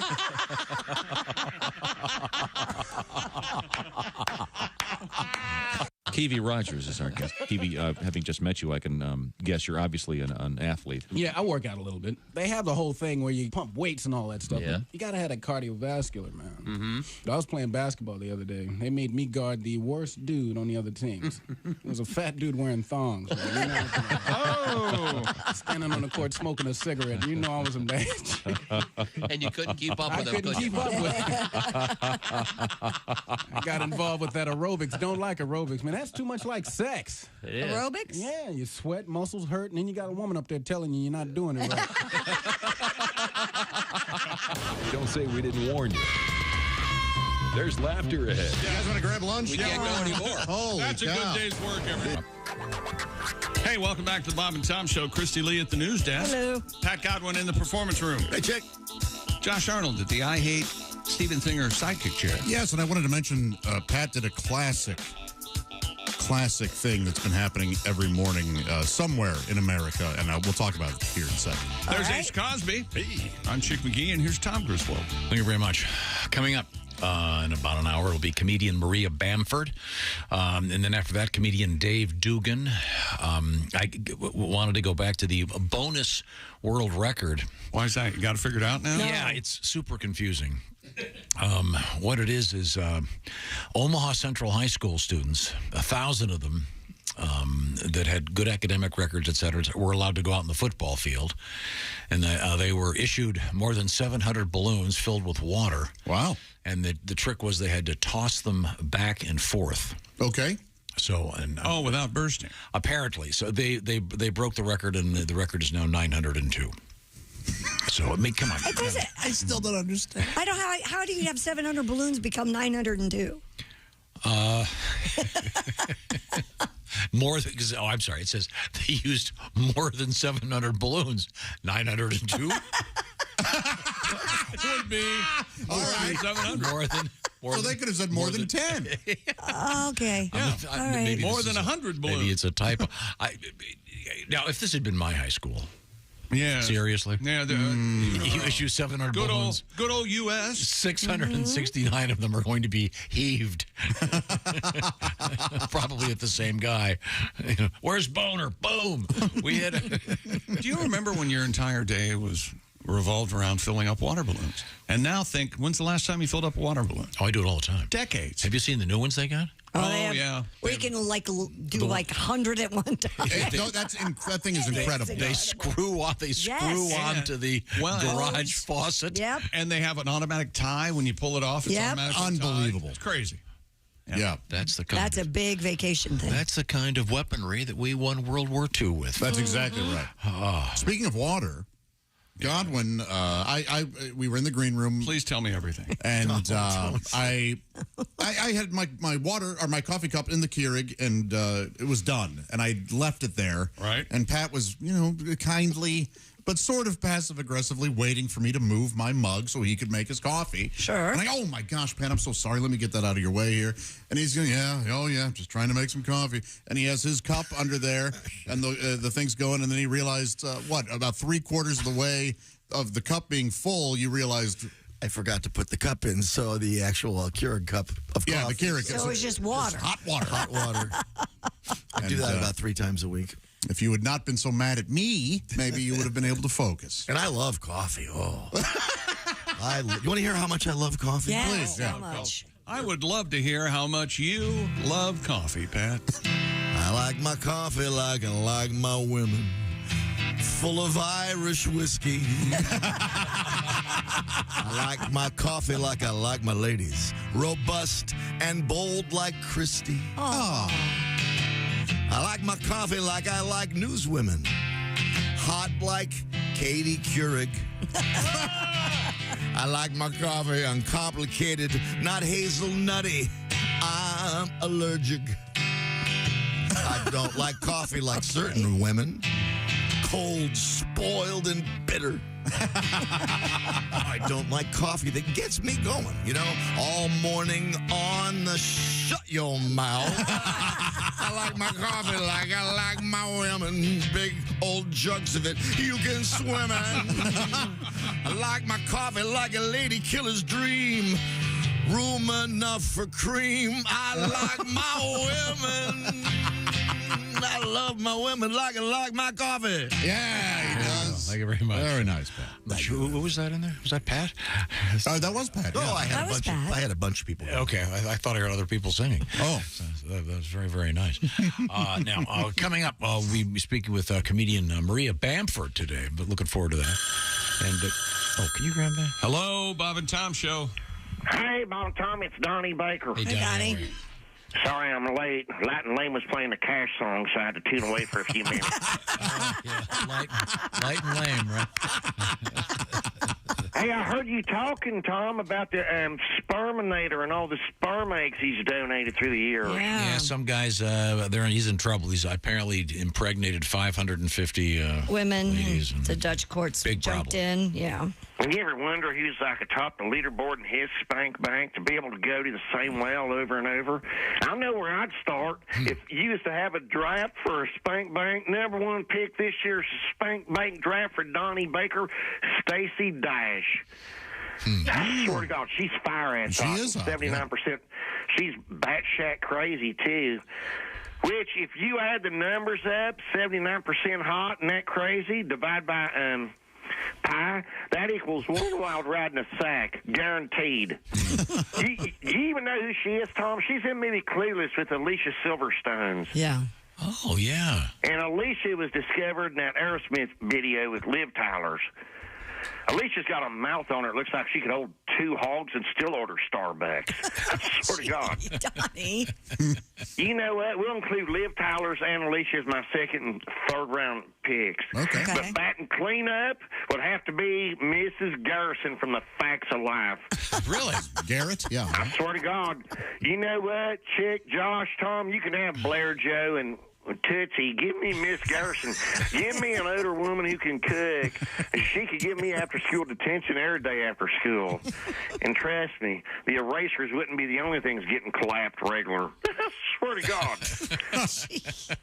And my final draft pick this year's Spank Bank draft would have to be to my old go-to bad girl, Tanya Hardens. Oh. Really? Oh, my God. I swear, I just want to watch her pull off a triple sow cow on me when I go in the rut, you know? Act like we're in a rodeo, see if she can hold on for 8 seconds before getting bucked off. I swear to God. I don't know if she's on Mr. Skin's website yet, but I'm going to keep looking for her. Oh, wait. Light and Lame's got traffic and weather together. Okay, thank you very much. The Light and Lame show. Yeah. Did you ever have the spank bank, Josh, with some of the TV ladies on it? You know who mentioned one was Mr. Godwin not too long ago. Katie Couric was a big crush of mine. Really? Yeah. Yep. And you tape you like the smart women, huh? I did not tape the news, but I would. I had a TV in my bedroom when I was in high school. And so I would turn on, what was she on, Today? Yeah, the Today Show. I would turn that on before getting ready for school. And let's just say sometimes I ran a little late. Oh, hey, Light and Lame, let's listen in and see what. Oh, okay. Oh, yeah. Little air supply for you. Oh, God. Light and Lame.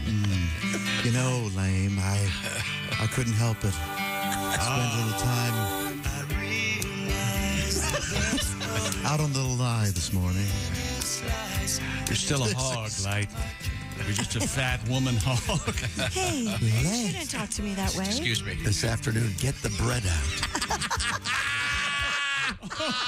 Get the bread out. Every afternoon, special guest phone call today with Mr. David Gates. As we once again bread. get the bread out. Yes. Oh, who's this? David? Are you there? Huh?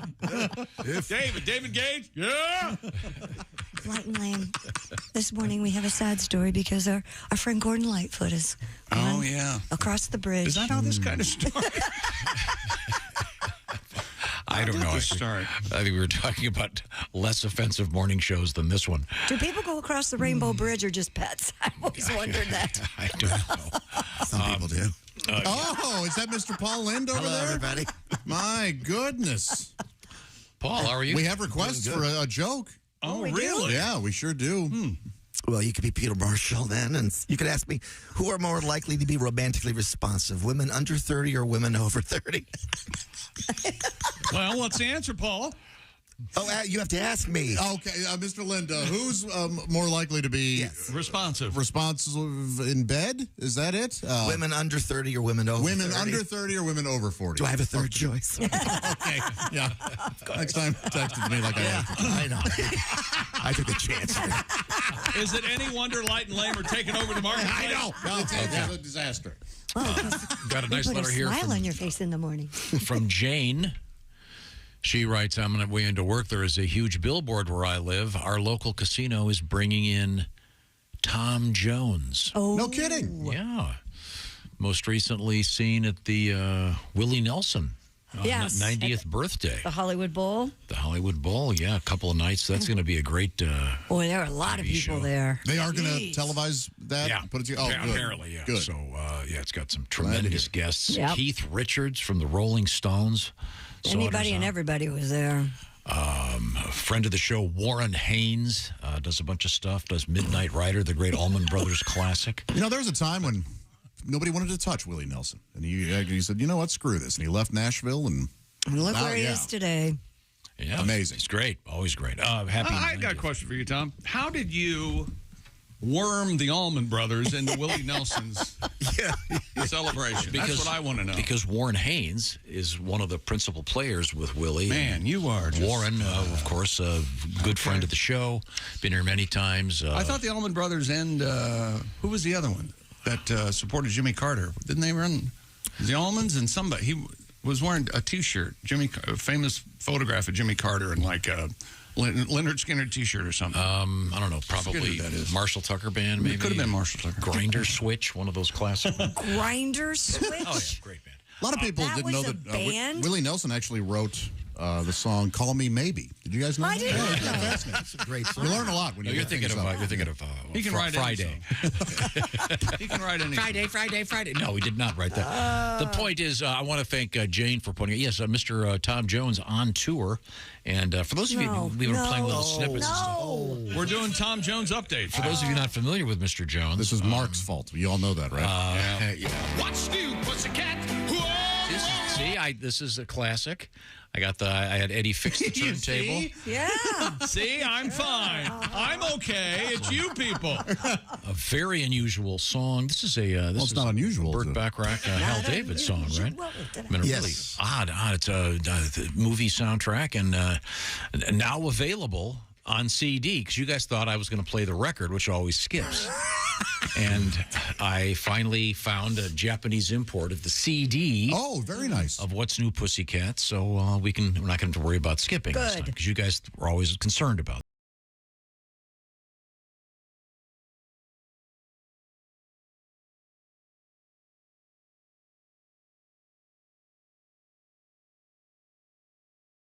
Oh, no. Oh, wait a minute. Eddie! Damn it, Eddie! Jeez. Oh, boy. See how you forget sometimes CDs would do that. Yeah, they would. There's a problem there. Yeah, I'm sorry. I'm telling See, you. if you would stop laughing at this, he would quit I'm doing telling you, Light and Lame are killing us right now. The thing is, can you imagine if that had happened at a radio station when CDs were being used? That would happen. That would happen. You'd be in the bathroom. Yes. And, all of a sudden you'd hear. Yes, but you'd be sprinting out of the toilet. But you'd never hear puss, puss, puss, puss. Yeah, it wouldn't be a dirty word, would it? I got the record here since that seems to be busted. Oh, good.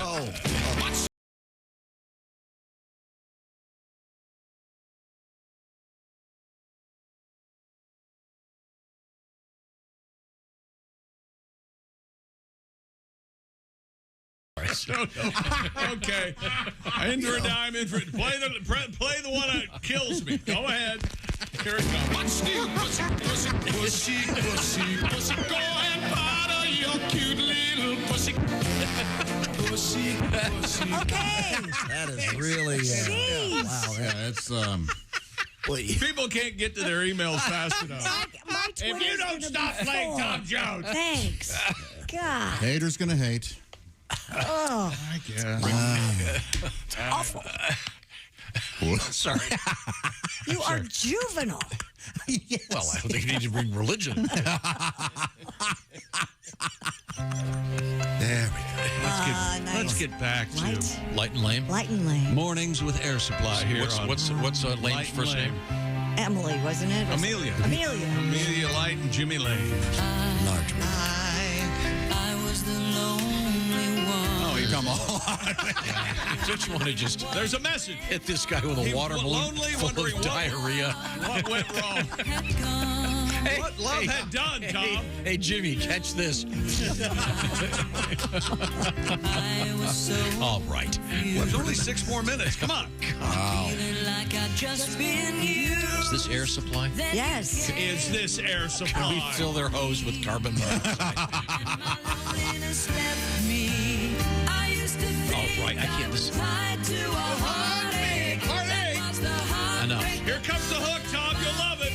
Even the nights are there. All right, I might like it. Now that we're here together. Now that we're here together, even the nights are better. And we'll be back light and late. What a stupid. Remember, the nights are. I was thinking when we were only the days would be good. Tuesday, it's a Barry Manilow morning coming up. And what do they do in the afternoon, Pat? They get the bread out. They get the bread out. We'll give you a preview of getting the bread out. I want to say, for the folks that aren't familiar with Get the Lead Out, that is one fine joke. Yes, that is one fine joke. Somebody should steal that on the Light and Lame show. And I listen to Light and Lame a lot, but I can't go with David Gates anymore. I have to hit the button. I'm like, ugh. How about breakfast with the bagels? Saturday morning. That's good. Yes, it would be Saturday morning. Sorry, what time is it? Oh, God. Okay, we're going to come back. Coming up, we've got comedian Maria Bamford. Get the bread out. We'll have to ask her if after she does our show, is she probably doing a radio tour? She's probably going to be talking to Light and, what is it again? Lame. Light and Lame, of course. And then after that, it'll be Stoner and Fatso. What a weird radio dial this is. This is the Bob and Tom Show. For a complete copy of the Bob and Tom Show contest rules, go to bobandtom.com.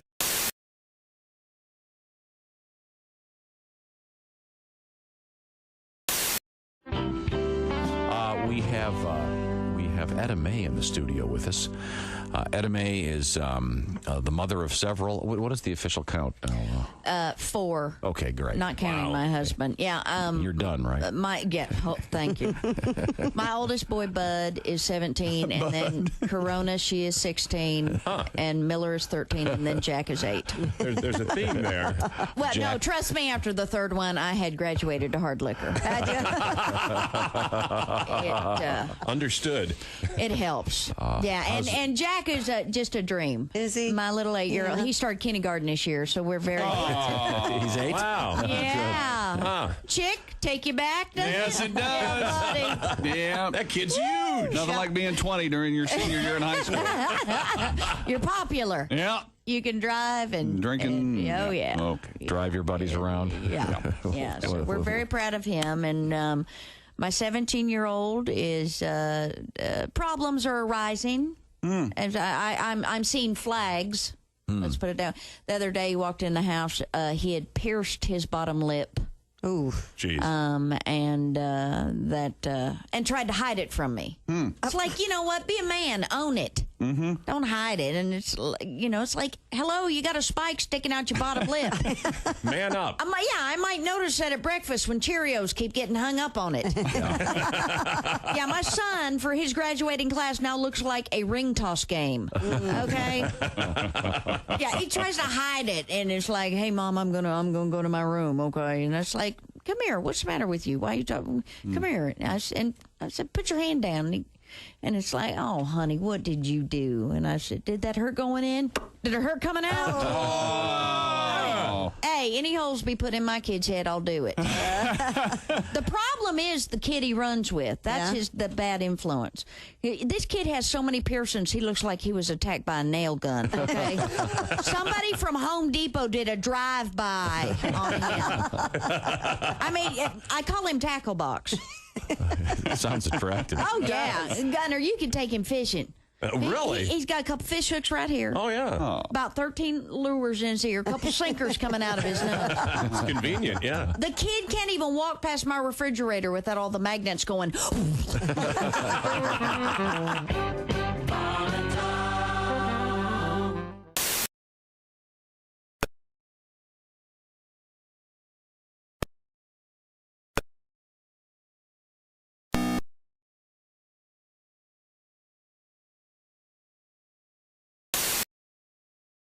Show right after this.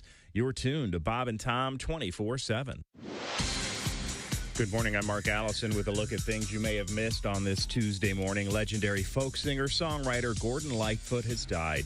He was one of the most renowned voices to come from Toronto's Yorkville folk club scene in the 1960s. He penned hundreds of songs, including Carefree Highway, Early Morning Rain, and The Wreck of the Edmund Fitzgerald.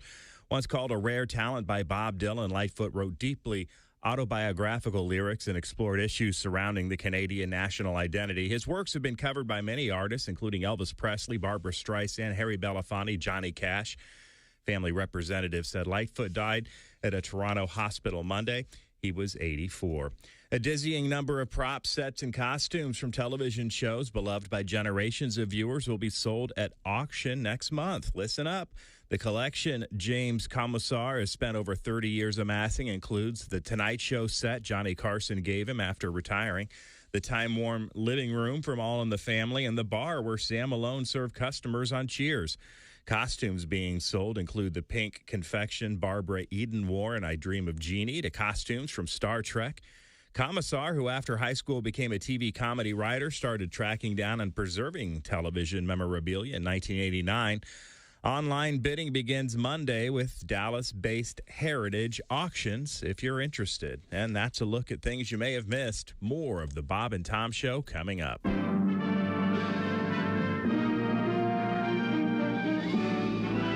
Spanning the globe to bring you the constant variety of loads of curvy cleavage on display.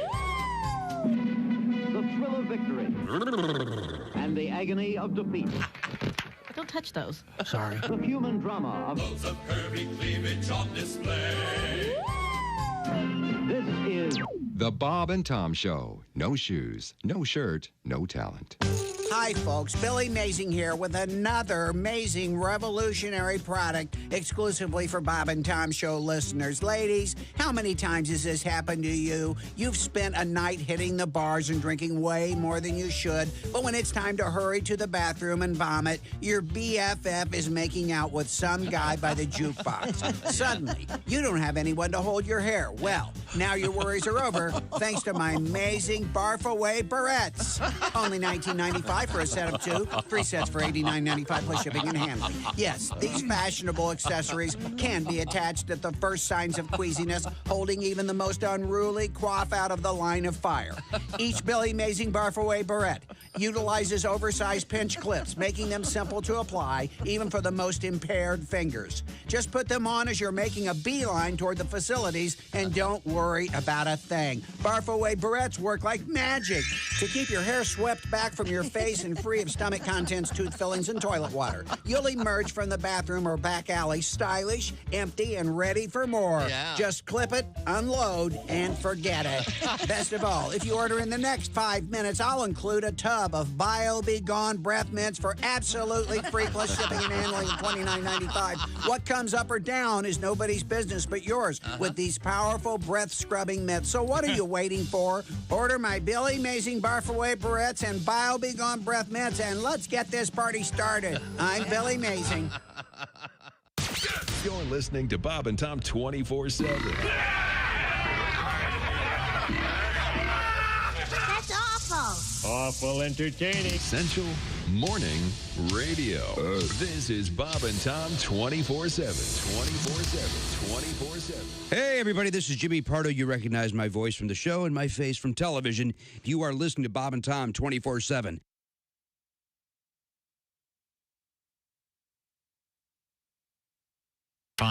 .com. Welcome back to the Bob and Tom Show and my least favorite rejoin music. Here's Christy Lee at the news desk. I like this one. Thanks for going with the flow, you jackass. There's Pat Godwin in the Performance room. You can let them call you. Chick. Hello, Chick. That's cool. Josh Keep this up, and I'm going to call him. Josh Arnold at the. You know who I'm talking about. It is Derby week. I got the number right here. Hi, Josh. How are you? I'm good, Chick. Let's not let him do that, please. There's Ace Cosby. Howdy. Willie Griswold on assignment. I'm Chick, and here's Tom Griswold with this music. A lot of name stuff only. going on. A lot of stuff going on. It's so easy to flip down to another setting. Why did he choose that setting? I like this one. Thank you, Tom, for playing it. We have Ass kisser. The coronation coming up on Yes, Saturday morning, Saturday. bright and early. Fortunately, I've got so much to do, I won't be able to watch any of it. Yeah, well, you're going to miss out. Not that I can figure out how to turn on the TV in my house. Pajamas and pearls, 5:30 a.m. I'll be there. I got you, Poils. Your friends are getting together. It's called Pajamas and Pearls. Yep. And it's just a bunch of ladies. Yep. Okay, I'm not making any of this up. The Stone of Scone from Scotland, also known as the Stone of Destiny, is an oblong block of red sandstone that has been used for centuries in the coronation of the monarchs of Scotland and also in England. Well, how about that? The artifact was kept at the now ruined Scone Abbey in Scone near Perth, Scotland. It was seized by Edward's forces from Scone, but that's an ugly story. Yo. It was just delivered a couple of days ago to London, and it will be underneath the throne when King Chuck takes the crown on his head, or whatever they say. And that. Have you watched the history? Stone of Destiny, Did Tom. you watch Elizabeth's? Did you watch the history when they did hers in 59 or whenever it was? Nope. Man, it's amazing. The pageantry. And I'm not kidding. The prima nocta. That's the Stone of Destiny. Doesn't look like a scone at all. It's not No, it triangular. doesn't. The Stone of Scone. You like a good scone, They put the Tom? throne We'll on have top. scones Wait a Saturday second. morning. They put the throne on top of the stone? Well, no, the throne. They slide it underneath the. Wait a minute. Hang on. You're all alone. Now, that stone is prone. Yeah. It's not made of bone. No, it's not bone. No, that's not a bone stone. Limestone. No, that's a whole different thing. They're going to take idea. pictures of the thing with the drone. Well, that's good. Christy rides the boat. Because they tried making the drone out of stone. And The bone throw. Like a clone. Yeah. I'm not going to get 14th century it started. I'm not going to get interested in this, he said. So no information you can provide. I'll be watching a 7-year-old play soccer Saturday morning. Freezing That's your butt okay. off. That'll be fun, though. That'll be fun. Why is it so cold at the soccer I field? don't know. And by special request, I guess on Thursday we're going to be eating the official. No, I think it's Friday. If you look at your schedule, I I think thought it was on Thursday. Jess Hooker's coming on Friday to cook the coronation quiche. I think because It says Thursday 9:20. Hooker the cooker with coronation that- quiche. I'm on wrong. Thursday. Thursday's the one that starts with the T, and then below it, the one that starts with an F, Well, I guess I have to play more bad I'm sure music. you're familiar with, F. Boy, You going to sit there and take that, Chick? no, I'm not. As a matter of fact, Are you queuing up more air supply? No, from we're going light to- and Oh, lame? I've we're had gonna- requests we're for gonna- no more air supply. we're going to tune in with Light and Lame. They're playing a little Chicago. That's right. Light and Lame mornings on Bob and Tom. Yeah. Okay, play the beginning again. You want to try this? Hey, welcome to the Light and Lame Show. Lame, not lime. You have to start the record Start it over, Lame. Our engineer here this morning is Ace. He's part of our, he's special. Oh, man. I don't know what's going on anymore. You are a terrible ad-libber. What was that? I mean, That didn't even make sense. Well, I knew what he was going Play it again. for. Play it again. You want me to play? you think you deserve another Oh, my try. gosh. Okay. Coming up this afternoon, it'll be Get the Bread Out, where we play those bread requests. We don't let Ace talk.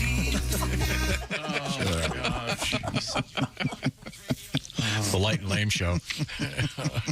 Yes. Let's make it very is clear lame. that That was was for light and sure. lame. That was not. That's right. We're getting the lead out this morning. No, getting the bread out. Son of a bitch. We're getting the bread out this morning. Oh, yeah. Yes, Mr. David Gates and bread. Oh, you got a longer Coming up, Haywood Banks is going to stop by with a little toast. It'll be our special guest. I think this might be my favorite bread song, actually. Is it? Have you ever tried really reaching out? And then Ann Wilson's going to come by and eat us. And remember, Ace is still here. Hey, have you ever tried really reaching out for the other side? Why did you guys allow this stuff to be on the radio? We loved it. It's our fault. Yes. We actually liked You it. could have all said no.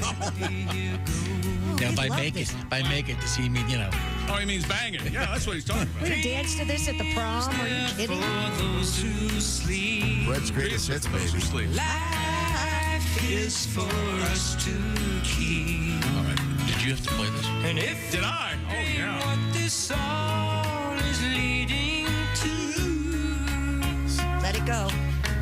I'll Really go. Make it with you. I want to make it. Yeah, I want to make it with you, I baby. really think that we could make it, girl. That's pathetic. Now we're doing more of this? More bread. We're getting the bread out, baby. Oh, yeah. We get the bread out every night. Do you remember this? Oh, yeah. Solo Gates, right? No. Who draws the crowd and plays so loud, baby? It's the guitar man. Who knew bread was all heels? You know, a kid in my high school played that at the talent show. Oh, Of did course you? he did. You know, and do you want to see how it went? I hope he got One of Yeah, please. One of the anything. funniest things I've ever seen in my life. Here's how it went. He's playing a song called Right. Guitar Man. Right. Right. And here's exactly how it went.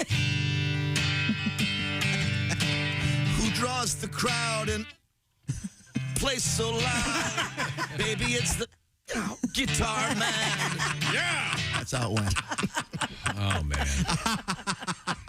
I don't know how we got. I don't know how we arrived. Here's the guitar man. The new Light and Lame show, but I love it. What's this?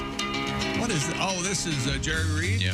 Well, I quit my job down at the car wash, left my mama a goodbye note. Oh, this is the guitar Baby man. Jerry. Down, Yeah. I left Kingston with my guitar up under my coat. And then Elvis did a good version of this. Yeah.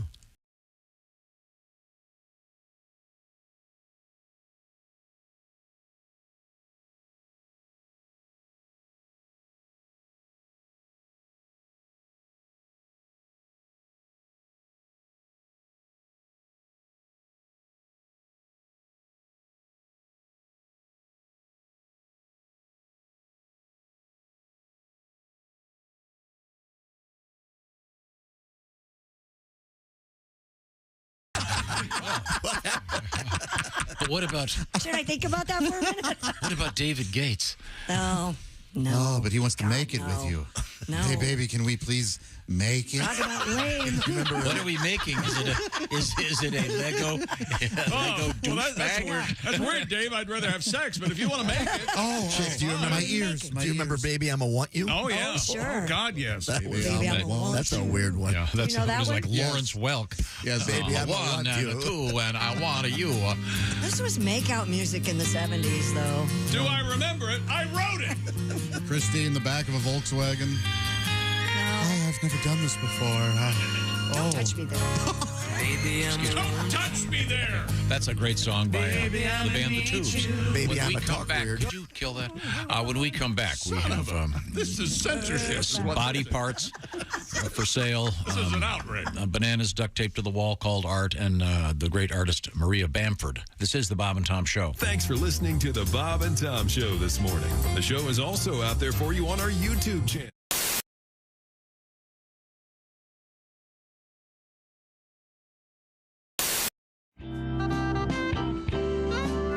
Now, the comedy duo of Abbott and Costello are well known for their classic routine, Who's On First? But this, too, is hopelessly out of date. Here's my version with the help of Mr. Dean Metcalf. Okay. Hey, Abbott! I'm the new team doctor. You being the manager, you got to tell me what drugs the different players are taking. Certainly. Well, who's on roids? What's on cocaine? I don't know's on meth. That's what I want to find out. I say who's on roids, what's on cocaine, and I don't know's on meth. Are you the manager? Yes. Well, then who's on roids? Who? I mean the fella's name. Who? The guy on roids. Who? What is the name of the guy on roids? What is on cocaine? No, I don't know what's on cocaine. No, he's on meth. Look, do you know who's on roids? I'm telling you. Who? The fella on roids. Who? What is the name of the guy on roids? What is on cocaine? I don't know. He's on meth!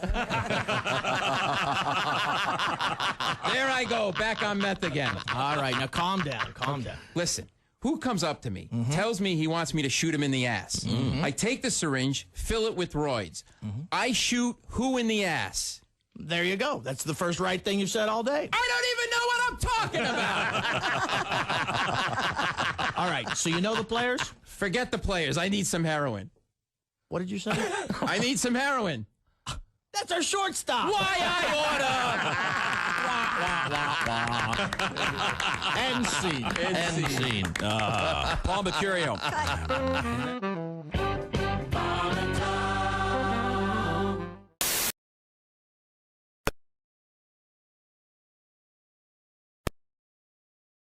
May 5th and May 6th, the Dead Crow Comedy Room, but she's also been writing her memoir entitled Sure, I'll Join Your Cult. It's available September 5th. You can pre-order it now. Maria Bamford joining us on a Tuesday. Dave Dugan also on tap for later this morning. And you're listening to Bob and Tom 24/7. Hi, everybody. Christy Lee with your Bob and Tom News Update. The Biden administration will end most of the last remaining federal COVID-19 vaccine requirements next week when the national public health emergency for the coronavirus ends. Vaccine requirements for federal workers and federal contractors, as well as foreign air travelers to the U.S., will end on May 11th. What's beginning is a writer's strike. TV and movie writers have declared they will launch a strike for the first time in 15 years. As Hollywood is getting ready for a walkout that will potentially have widespread ramifications. The Writers Guild of America announced Monday its 11,500 unionized screenwriters will head to the picket lines today. They began their talks in March, but failed to reach any kind of a new contract before the current deal expired just after midnight Pacific Daylight Time. The labor dispute could have a cascading effect on TV and film productions. 14-year-olds in Wisconsin could be serving you alcohol if you're seated at a bar or restaurant. That's right. Under a current law, only workers age 18 and above can serve alcohol to customers in Wisconsin. That bill would broaden the workers' age to 14 to 17. Now, they could only serve to seated customers, not drinkers who are at the bar itself. Backers say this proposal addresses worker shortage problems in the food and beverage industry. And that's your news. I'm Christy Lee. More of the Bob and Tom Show on the way. Morning laughter just might be the best medicine. No matter how hard I try, can't keep my hands off my face. Bob and Tom 24/7. Oh, man. Oh. Hey, Bob, you okay? Why do you ask, Tom? I noticed you're scratching your crotch and kind of clutching your chest. Yeah, well, I have jock itch and a really bad case of indigestion. Have you taken anything for it?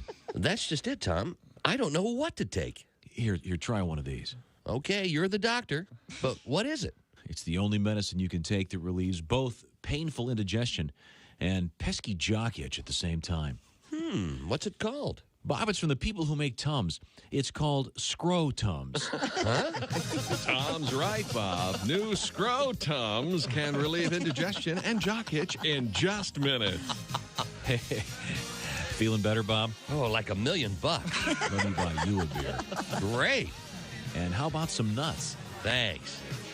Yes, thanks to Scro-Tums, Bob can have a handful of nuts without attracting disgusted stares or worrying about a bad case of indigestion. Scro-Tums, the only product on the market that relieves jock itch and indigestion at the same time. Get your hand out of the front of your pants, put it in your back pocket, pull out your wallet, and buy some Scro-Tums today. Just look for the fuzzy little bag the next time you're at the drugstore. Scro-Tums from Frigamall Pharmaceuticals, the same people who brought you the product that relieves painful corns on your feet and itchy hot hemorrhoids. Cornhole H. Right, Bob? Rightio. Bob and Tom 24/7. Scott, I understand that you are a history buff. Is that it? Friars Club roasted George Washington. I think the jokes would be great. I think someone would be, George Washington's a great man, but what's with the outfit? Knee-high boots, a silky blouse? Are you the father of this country or the fairy godmother? Seriously, if we wanted to be ruled by an old queen, we wouldn't have left England. And a powdered wig? If you start looking any more queer, they're going to put your picture on the $3 bill. Hey, maybe you'd like me to introduce you to Benedict Arnold. Lord knows he'll go both ways. Speaking of flags, Betsy Ross is here tonight. What a frisky woman. Washington invited her to Mount Vernon. She was disappointed to learn it was a place. But it's strange living back in America, you know. I mean, America's like a foreign country to me in a lot of ways. Why? I don't know. Things are weird. You know, I have friends that don't eat bread anymore. Everybody's on a low-carb diet. Well. And Jesus said, take this bread and eat it. It is my body. And the disciples said, Jesus, we're all on a low-carb diet. We appreciate you dying for our sins, but we're all trying to slim down a little. We want to look good in the painting. Hi, this is Augie Smith. Sent you. Hey, welcome back to the Bob and Tom Show. Christy Lee at the news desk. Hello. Pat Godwin in the performance room. Hey, Chick. There's Josh Arnold. I think this is the one you meant. It's in the same family. There's Ace Cosby. Hey. I'm Chick McGee, and here's Tom Griswold. Wah, wah, wah, wah, what's that, Tom? Robotic funk. Ah. Is it? Is that what it's called? No. Does this have a title? Sports Extra. NFL reporter yesterday suffered, actually before the draft last week. I'm sorry. My fault. She was talking about defensive lineman Jalen Carter ahead of the Georgia standout. He was going to be selected by the Philadelphia Eagles with pick number 9. They moved up to take him. Number 9. Carter was one of the best D linemen in college. It was unclear whether he would be taken, though, in the top 10 because he was racing his car, evidently, and there was an automobile crash, and a couple of people perished, and the police officers have looked at the situation, and everything evidently is fine. But this is her talking about defensive lineman Jalen Carter looking ahead to the draft. Are you ready? Yes. Okay. We're hearing is Jalen Carter, the D tackle from Georgia, just won a national championship with the Bulldogs. Big guy, 6'3", 300. Oh, whoops. Yeah, she accidentally says something besides What'd she say? Big guy there, doesn't she? Yeah. Play that again. Give it another one. Jalen Carter, the D tackle from Georgia, just won a national championship with the Bulldogs. Big guy, 6'3". He's a big guy. That's what I call research. Yeah.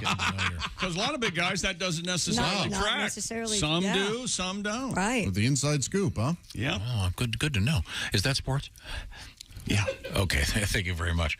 What do you have? What do you have that's so golden over there? Nothing. New Air Supply song? Come on. No. We had some sad news this morning. Pat, can you get your capo out there? We had some sad news this morning. Yeah, Gordo died. Not all heroes use capos. Canadian folk great singer.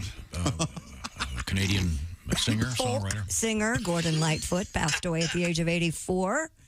He was known for his rich baritone voice, unpretentious demeanor, and poetic lyrics. And misogynistic views. What? I'm just... What the hell's wrong with you? Not true at all. Of course, he's best known for Carefree Highway, The Wreck of the Edmund Fitzgerald, If You Could Read My Mind. Many hits Gordon had. But Pat has a special tribute. I think it's clear. It's important to note that often a song will become a hit, but usually when it's being composed, I think the most famous thing, of course, is "Yesterday" by Paul McCartney. Right, Scrambled Eggs. Started as Scrambled Eggs, and Pat's been reasreaching this for many years. Oh yeah, this is the first draft of this. The first draft of this is the first draft of this great song. Please. It sits down below like the ship we all know, the rectum of Ella Fitzgerald. She'd scat when she sang, and her bottom would bang. A disaster when the winds would come early. Her bottom would bang. Yeah. Fitzgerald family, emailed me, said stop singing about poor Ella's rectum. They complained and they cussed. I threw Tom under the bus and said I write 'em. It's Tom who corrects 'em. Thank you. The doctor had said would always turn his head when performing her colon procedure. There's polyps and corn and Louis Armstrong's horn, the rectum of Ella Fitzgerald. Oh. Nice tip of the cornet to the great Louis Armstrong. Oh, is it? And Ella Fitzgerald. I'm sure they're all honored. Yeah, enlightening folks as to the. Well, that actually ties in with the story we had yesterday about an iceberg and an iceberg floating off the coast of Newfoundland. And a photograph was taken of this iceberg. It's gone viral, as they say. And they're calling it the Dickieberg. And it was a photograph taken by a guy named Ken Pretty, who happens to be from a place called Dildo, Newfoundland. Sure. And it's a rather unusual-looking iceberg. It looks like the erect male member, to be quite honest. It does, yeah, it does. And you'd have to see it, but it's huge, by the way. It's a big one, yeah.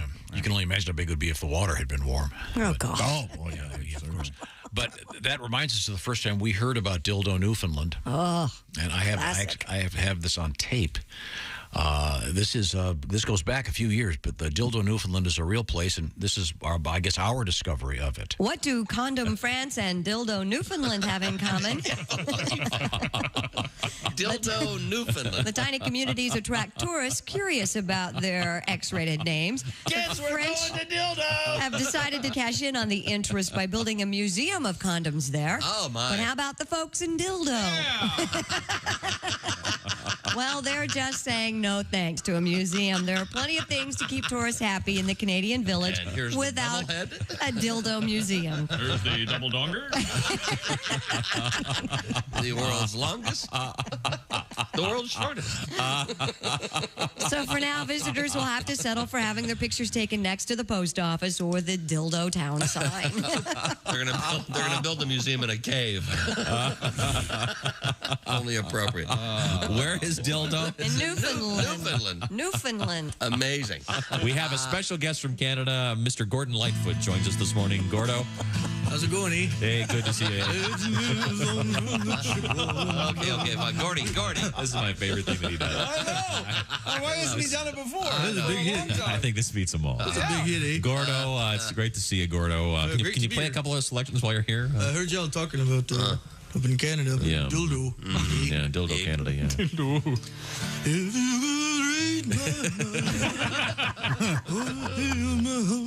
Okay, Gordy. Yeah. I think maybe your song Sundown could be turned into Dildo, I think, quite frankly, yeah.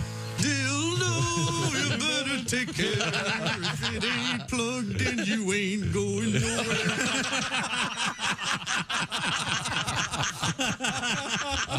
That's a beauty. Gordo Lightfoot. Yes. Thank you, Gordy. Sorry, he's gone. Yeah, rest in peace. It's a shame. Rest in peace. Christy Lee is at the Bob and Tom News Desk. Coming up, Maria Bamford will be joining us in a few minutes. Christy, I guess we really haven't gotten a lot of news out of you today. Well, what do you got over there? The Gordo news was the big one. Do you think you could pull off a bank heist? I have no doubt. Really? Yeah. I don't know. I'd have to murder many people. But I'd get away with it. A recent survey finds 1 in 8 true crime fans think they could pull off a real bank robbery. I killed a pigeon when I was like 11 with a BB gun, and I cried for 3 days. So I don't think I could You don't have to kill somebody to rob a bank. I think you might. You have to be ready to kill somebody. Yeah, he's right. You have to be ready. Sure, you don't want to do it, but you will. It depends. I mean, are we talking about an armed robbery Or are or we some talking kind about of thing where you slip a note to the teller? No, I bring you with me and you bore them to death while I'm. Well, you know this bank robbery. I think there is a. You never catch me in a bank. There's a not very subtle distinction a fourth grader would pick up on, which would be, it could be the heist, the kind where there are no guns involved, and you rent the place next door and you're drilling a hole in the wall. Oh, that kind, yeah. Well, that's a heist.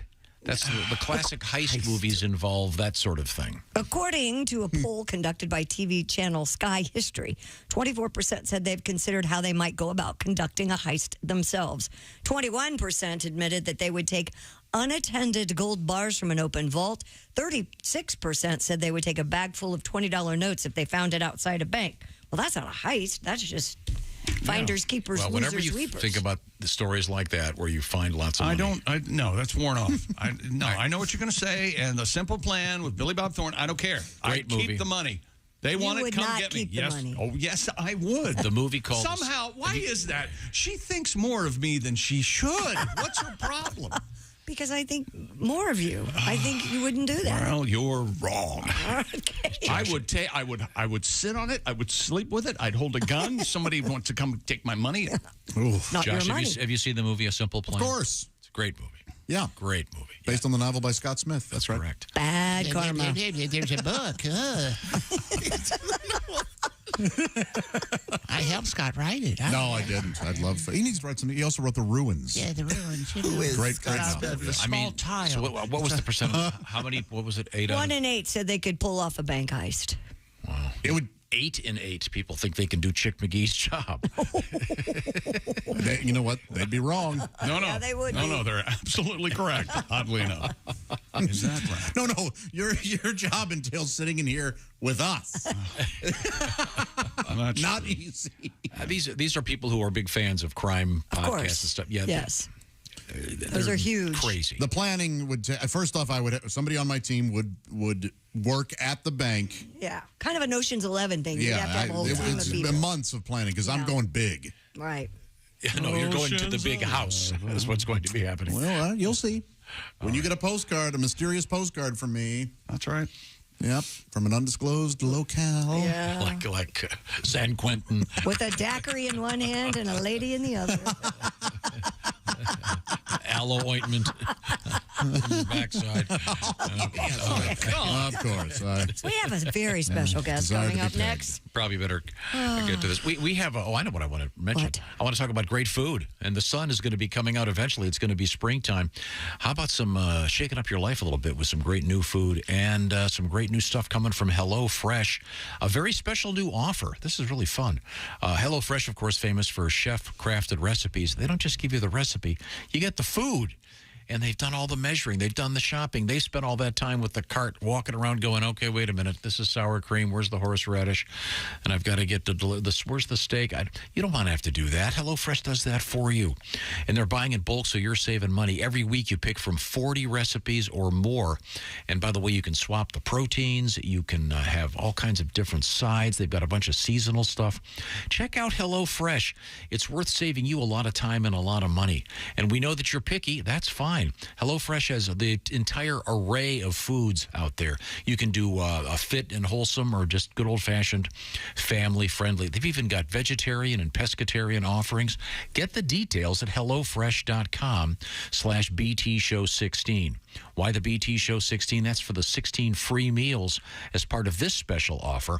Once again, HelloFresh.com/BTShow16. By the way, they are celebrating Asian American and Pacific Islander Heritage Month with some authentic recipes created by Chef Serbi Sani from New York City's Tagmo restaurant. So get some great, great food with that special feel, and you put it together yourself. It's fun. It's great a great way to teach the kids to cook. Once again, they've done the shopping, they've done the measuring, and this is their best offer ever. 16 free meals. It's HelloFresh.com/BTShow16. Remember the BT Show 16. You'll need it just a couple times. Once again, HelloFresh.com/BTShow16. Coming up, we'll talk with comedian Maria Bamford. This is the Bob and Tom Show. Hello.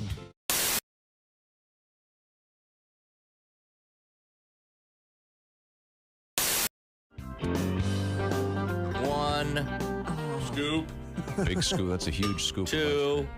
That's not Two a big scoops. blender. Okay. Three. Hey, don't, no, you're not going to run out of room. No, you're not.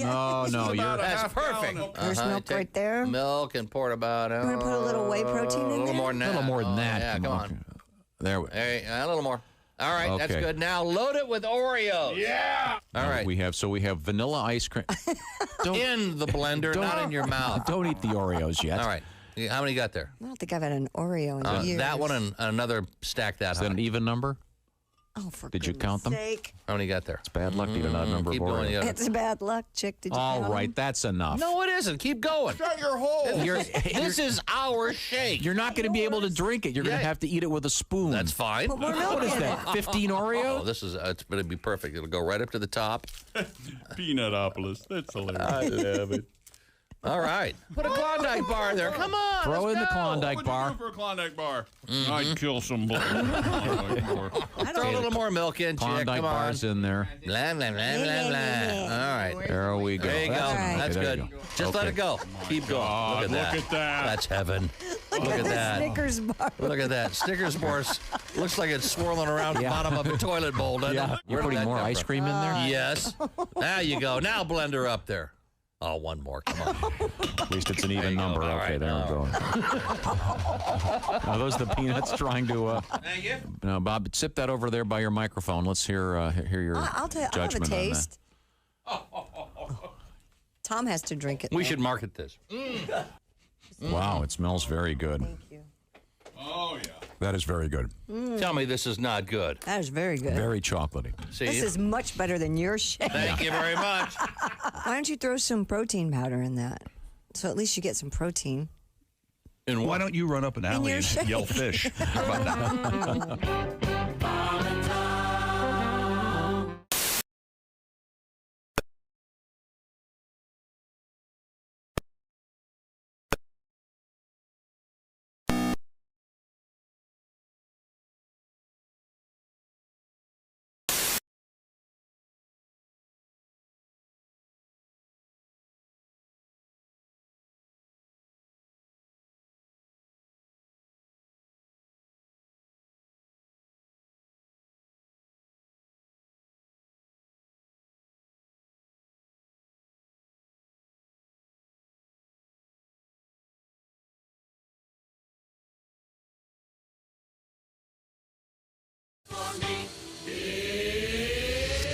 Bob and Tom 24/7. 24/7.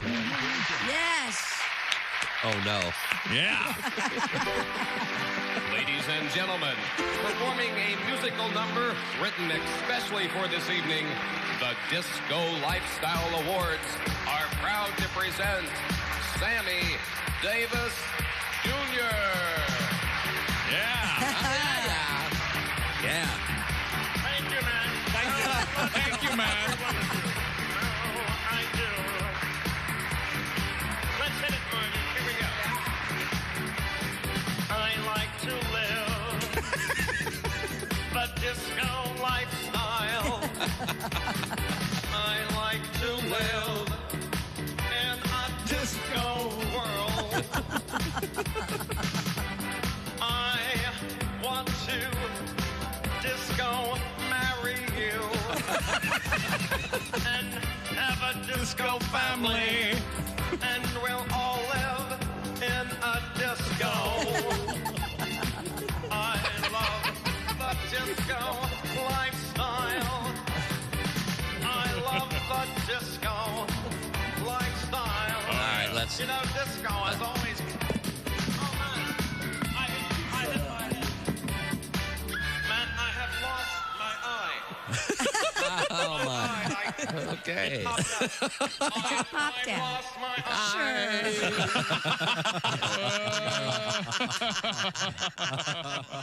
Hey, this is Larry the Cable Guy, and you're listening to Bob and Tom 24/7. Boy, better get up, get some exercise. Vegetarians always want to force feed you their food, of course. I mean, the garden burger. The garden burger, it tastes just like a hamburger. No, it A doesn't. garden burger is to hamburger what a post-op transvestite is to a woman. It looks something like it, but one whiff will tell you that's not tuna fish, it's cat food, and it's not fit for human consumption. Hey, wait a minute. My most recent marriage was a disaster. It made the wreck of the Edmunds Fitzgerald look like a fender bender. Wow. Sorry to hear that. Hello. And you remember Lord's famous line about gun control, more or less. Yes. The relationship taught me a lot. It taught me they won't sell you a handgun if you're crying. Essential Morning Radio. All day and all night.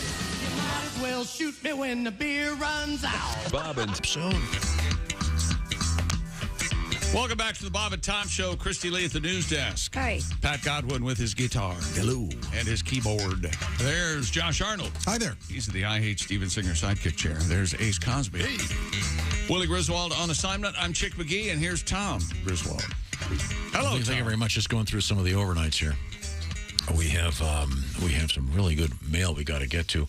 I know we're hoping to hook up with comedian Maria Bamford. All right. Somehow in a few minutes with some technical electronic stuff that we'd like to do here in the building. Got to keep that light bill paid. Well, this is a rather unusual request, but this is what we have to do. This begins with kind of a complaint. Uh-oh. Well, I'm sure it does. Regarding something from yesterday, but I'll just play the request part, and you'll see what's going on. Mr. McGee, are you prepared over there? What do you want? Here we go. Who's that sexy man with a deep voice? Yeah. Chick McGee. That's right. Here he is with his part of the day.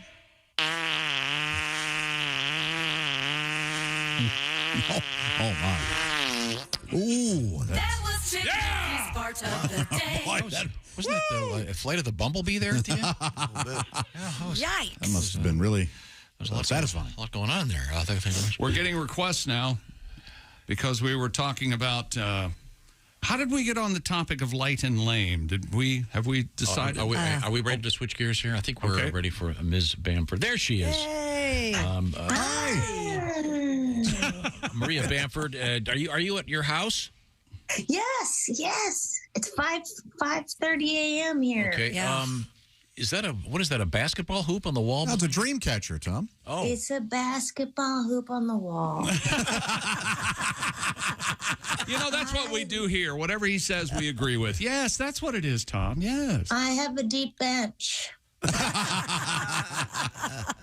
Are you catching any dreams? Well, it's actually like a mobile. But yes, I do. Certainly, I live in California, so I believe in all the manner of things that don't make sense. All right. Maria Bamford is our guest, a distinguished comedian. And Maria, actually, if I've got this correct, she's going to be at the Dead Crow Comedy Room in Wilmington, North Carolina, coming up this Friday and Saturday. Oh, a beautiful spot. True. That'll be great. Lovely. Yes, it'll be really fun. We were talking about crows yesterday on the show. And they're very intelligent birds. I don't know if you knew this. Very smart. And why are you bringing this up now? Yeah, we have a guest. Well, because I maybe she's got a hunk on crows. I don't know. I don't think. Never mind. That is how my husband lets me know that he's home. Oh, via crows? Yeah, like a more like a grackle than a crow. Good. We were talking about they're training crows to pick up cigarette butts. Really? Yeah. So, it's kind of a nice thing. But there's people complaining that apparently the crows are getting addicted to the nicotine. Well, I love it. They're not wrong. It's hard to get smober. Yeah. Okay. Well, what's new in your life these days, Maria? What's going on? Let me see. This is super. My father passed, but don't worry about it. He said 3 months ago, before he died, he said, "Hey, Maria, I just want to let you know that if I die, I did it." That's a comfort. Yeah. Just enjoying married life as well as living in California. I'm, of course, member of several problematic cults in the LA area. I don't know if you've heard of 12-step groups. I'm very much into those. Yes, they're a terrible idea. Peer counseling, notoriously not good. But they're free. Number 2, free. Number 3, they cannot kick you out. Even if I go to a meeting with a full bottle of Jack Daniels and I'm eating an ice cream cake with a stolen porn DVD, all anybody will ever say to me is keep coming back because they're very dumb angels. I love those people. Am I correct in saying that your husband, he's a painter, right? Yes, he's a painter. He's he paints still lifes and ScottMarvelCassidy.com. I'm sorry. Give me the website again. I'm sorry. You said it too quick. ScottMarvelCassidy.com. That's right. We have a hobby in common. We found out over the quarantine. Something we both started doing around the age of 10 on our own. You can teach yourself.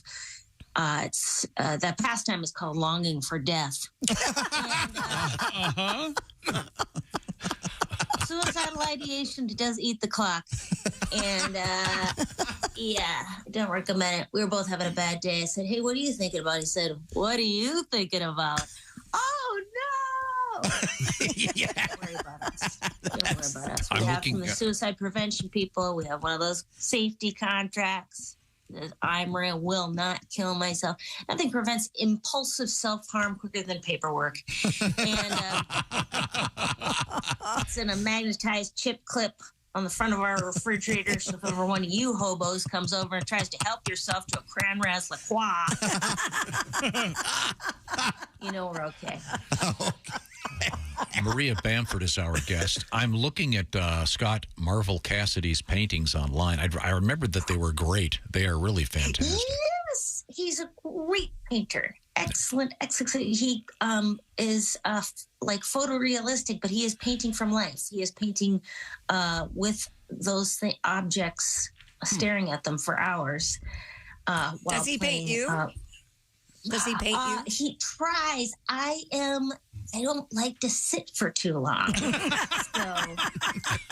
Well, he should know what you look like by now. Well, it's kind of blurry when I'm moving all around. But he has painted me before, and I'm looking good. I got to tell you that much. All right. The one I'm looking at, there's an ultra-realistic upside-down Oprah Winfrey magazine. Is sort of off in the corner. Oh. But it's amazing. It's really, really What cool. does it mean? He's an excellent player. We met on OkCupid. I cannot advertise enough for OkCupid if that's still a thing. Yeah, did he know that you were a entertainer, comedian, actress? He did. And he had just had a friend had just forwarded my stuff to him several months ago before he met me. And he was like, right on. The thing actually that connected us the most was that his mom was bipolar. I am bipolar. And so he was like, hey, if you ever have to go to the hospital, I'll come in and shave your beard. And I said, that's about the most romantic thing I ever did to your child. That's not love. I'll kiss your... before the first date even. Yeah. Oh. Wow. Yeah, no, we were both down to work it out no matter what. And it's been great. I just want to say briefly, 988 is the new suicide hotline. Whenever we mention suicide, you're supposed to mention suicide hotline. I also say call anybody. Call Hertz Rent a Car. I did.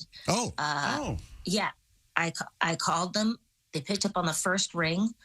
Now, before hanging up on me, she did say, after saying, all I can do is lease you a car. She did say, sweetheart, I do believe every human life has value. You take care.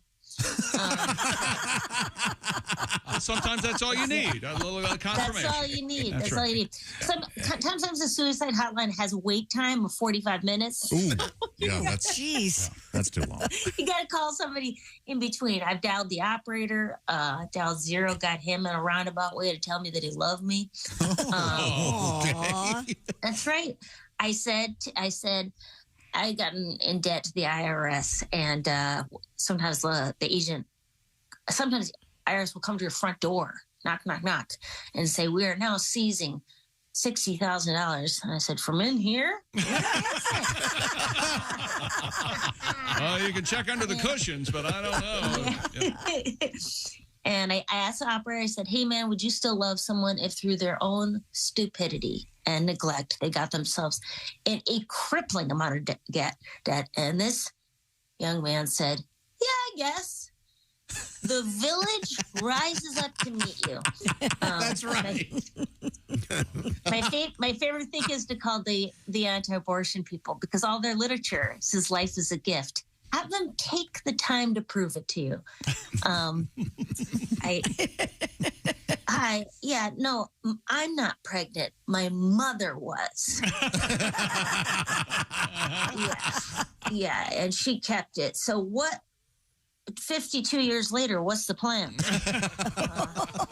I would like to be placed in a loving home. Hey, Maria, I noticed, I think I can see correctly, only 2 of your fingernails were painted on your left hand? That's right. Are you judging me? Is that some kind of code thing? What does that mean? No, it's just that if you've seen it, fingernail polish comes off at some point. It's it's about, impermanence is what it is. Happens to all us ladies. Yeah. It's $150 to get gels put on, so I got to save up. Oof. Okay. Yeah. Will you just go there with the 2 fingers like that to the Dead Crow Comedy Room in Wilmington this weekend? Or? Are you going to have your nails done before the big show? So you're judging her by her nail polish? I think you are. I'm just asking. Wow. I know, right? Wow. Yeah. Right? I may, but I may very well not, now that you've said something about it. Sorry. I thought it was some California thing. Just do the 2 in the ends. No? Oh, how dare you? How dare you, sir? Maria, have a couple of great shows. Once again, it's the Dead Crow Comedy Room in Wilmington, North Carolina. And remember, crows are so smart, and so is Maria. Yes, she is. And you'll never see anything quite like. Oh, by the way, Maria, I was just past this note. It says your memoir is coming out. Is this the correct title? Sure, I'll join your cult. That is true. Yes, and I will join anything for up to 2 weeks. Jehovah's Witnesses. All right. I will anything. I love it. I love to get into a cult and then pull out fast. All right. Okay. Thanks, Maria. Thank you so much. Have some great shows. Thanks Always so much a for having pleasure. me. Thanks a lot. Yes. Have a great day. You too. See you, Maria. Bye.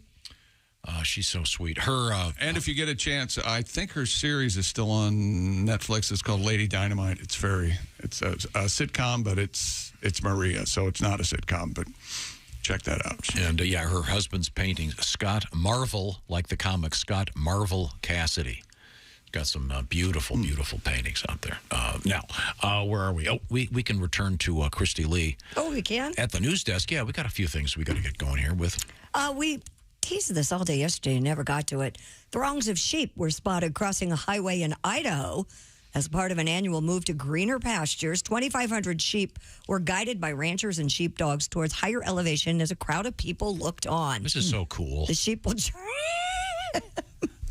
What it happens all the time. Did you just say that was cool? What's that? Just watching the sheep. Oh, I see. And there's music to the video. There's music for the video. Sorry. All right. Sure sounds cool. No, but I mean, it's the sheep will journey through the foothills for a few weeks to their summer home in the Boise National Forest. KTVB TV. We're not TVA. We're TVB. We try harder. Reports that the trip is a tradition dating back around 100 years, and having the sheep graze in the forest helps prevent fires and invigorates plant growth. The spectacle will return when the sheep are brought back down again in the fall. It's just fun. Seeing all these sheep on the highway. It's fun. The things you think that are fun. I know. What you watching? Mutton. Mutton, honey. Wasn't that a cereal that didn't do real well? Nothing. Mutton honey, yeah.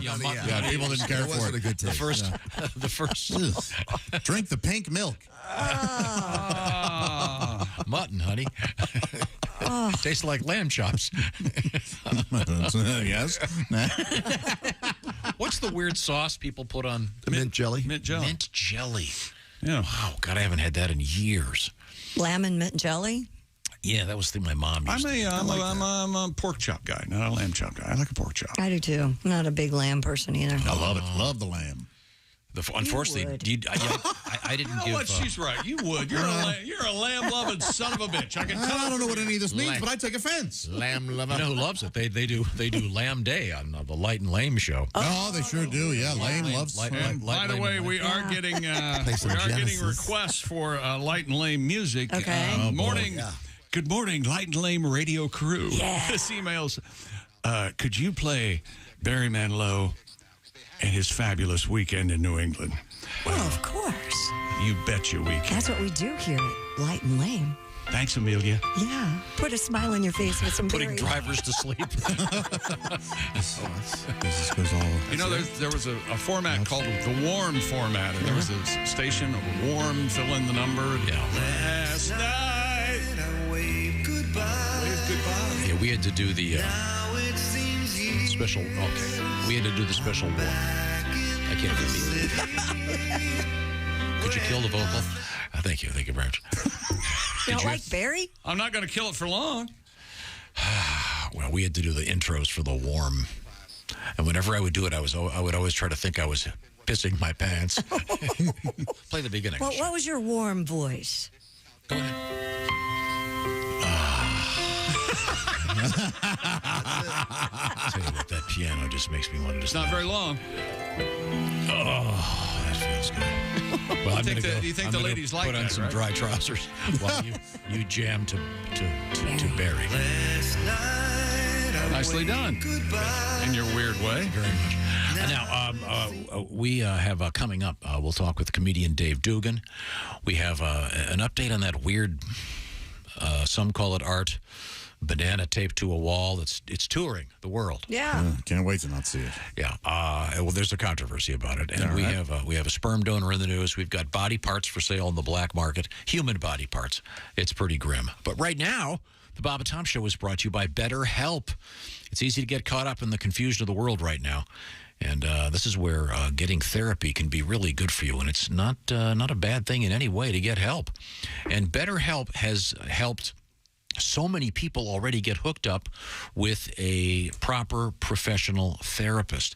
And it's all done online, by the way. So you'll fill out a questionnaire, you'll get matched with a licensed therapist, and then you will start the process. And it's a process of spending some time for yourself, taking a moment and giving you the tools to find a more balanced life. And you can find out more by going to betterhelp.com/BTshow. Now, like I said, you fill out a questionnaire, you'll be matched with a licensed therapist. And by the way, you can switch therapists at any time for no additional charge. And the idea is it's done online, so it can be done with cameras on, cameras off. It can be done texting back and forth, in effect. There's lots of options to make it incredibly convenient for you because it's done online. So for more balance in your life, check out BetterHelp. It's BetterHelp, H-E-L-P, betterhelp.com/BTshow. That'll knock an additional 10% off your first month. BetterHelp.com/BTshow. Once again, the Bob and Tom Show brought to you by BetterHelp. And now, once again, coming up, some unusual stuff in the news. Also, that Hollywood writers' strike in the news. We'll find out about that and what the immediate effect of that will be. And comedian Dave Dugan. This is the Bob and Tom Show. Got something to say? Send us an email, bobandtom@bobandtom.com. This is the Bob and Tom Show.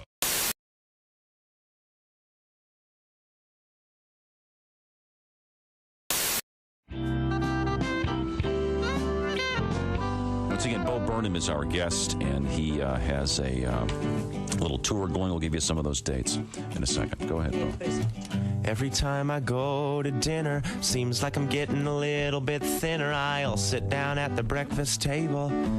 I can talk, well, they're not able. When I look at them, I find there's a single question on their mind. I wish I could go back to the way it was. It's not easy now because my whole family thinks I'm gay. I guess it's always been that way. Well, maybe it's because of the way that I walk. Makes them think I like boys. Oh, my. The goddamn question just won't go away. And I get asked every single day. But the way they ask it is not a disguise. Like, how was your day? Do you like to kiss guys? This is the worst, baby. This is my fear. Now their opinions are crystal clear. Because my whole family now is shocked. I'm in the closet and the door is locked. Well, now my glory days are gone. I was John Elway, now I'm Elton John. Well, my whole family now suspects that watching SpongeBob had side effects. I'm not gay, and that's what I said. If I'm gay, hey God, strike me dead. That's a joke.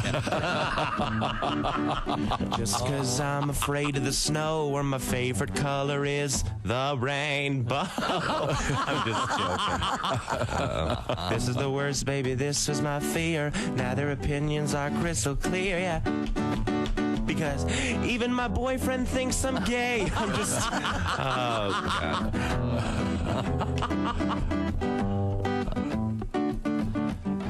You all probably think I'm gay. Man, this song is counterproductive. La la la la. Because my whole family thinks I'm gay. I said, what did they know anyway? You gotta look right through the haze. Easy bake oven was just a phase. And my whole family thinks I'm queer. That is all I ever hear. But I've been as straight as a ramp, if you don't count Bible camp. Bible camp. I'm not gay, I swear. Kind of. Oh, Burnham.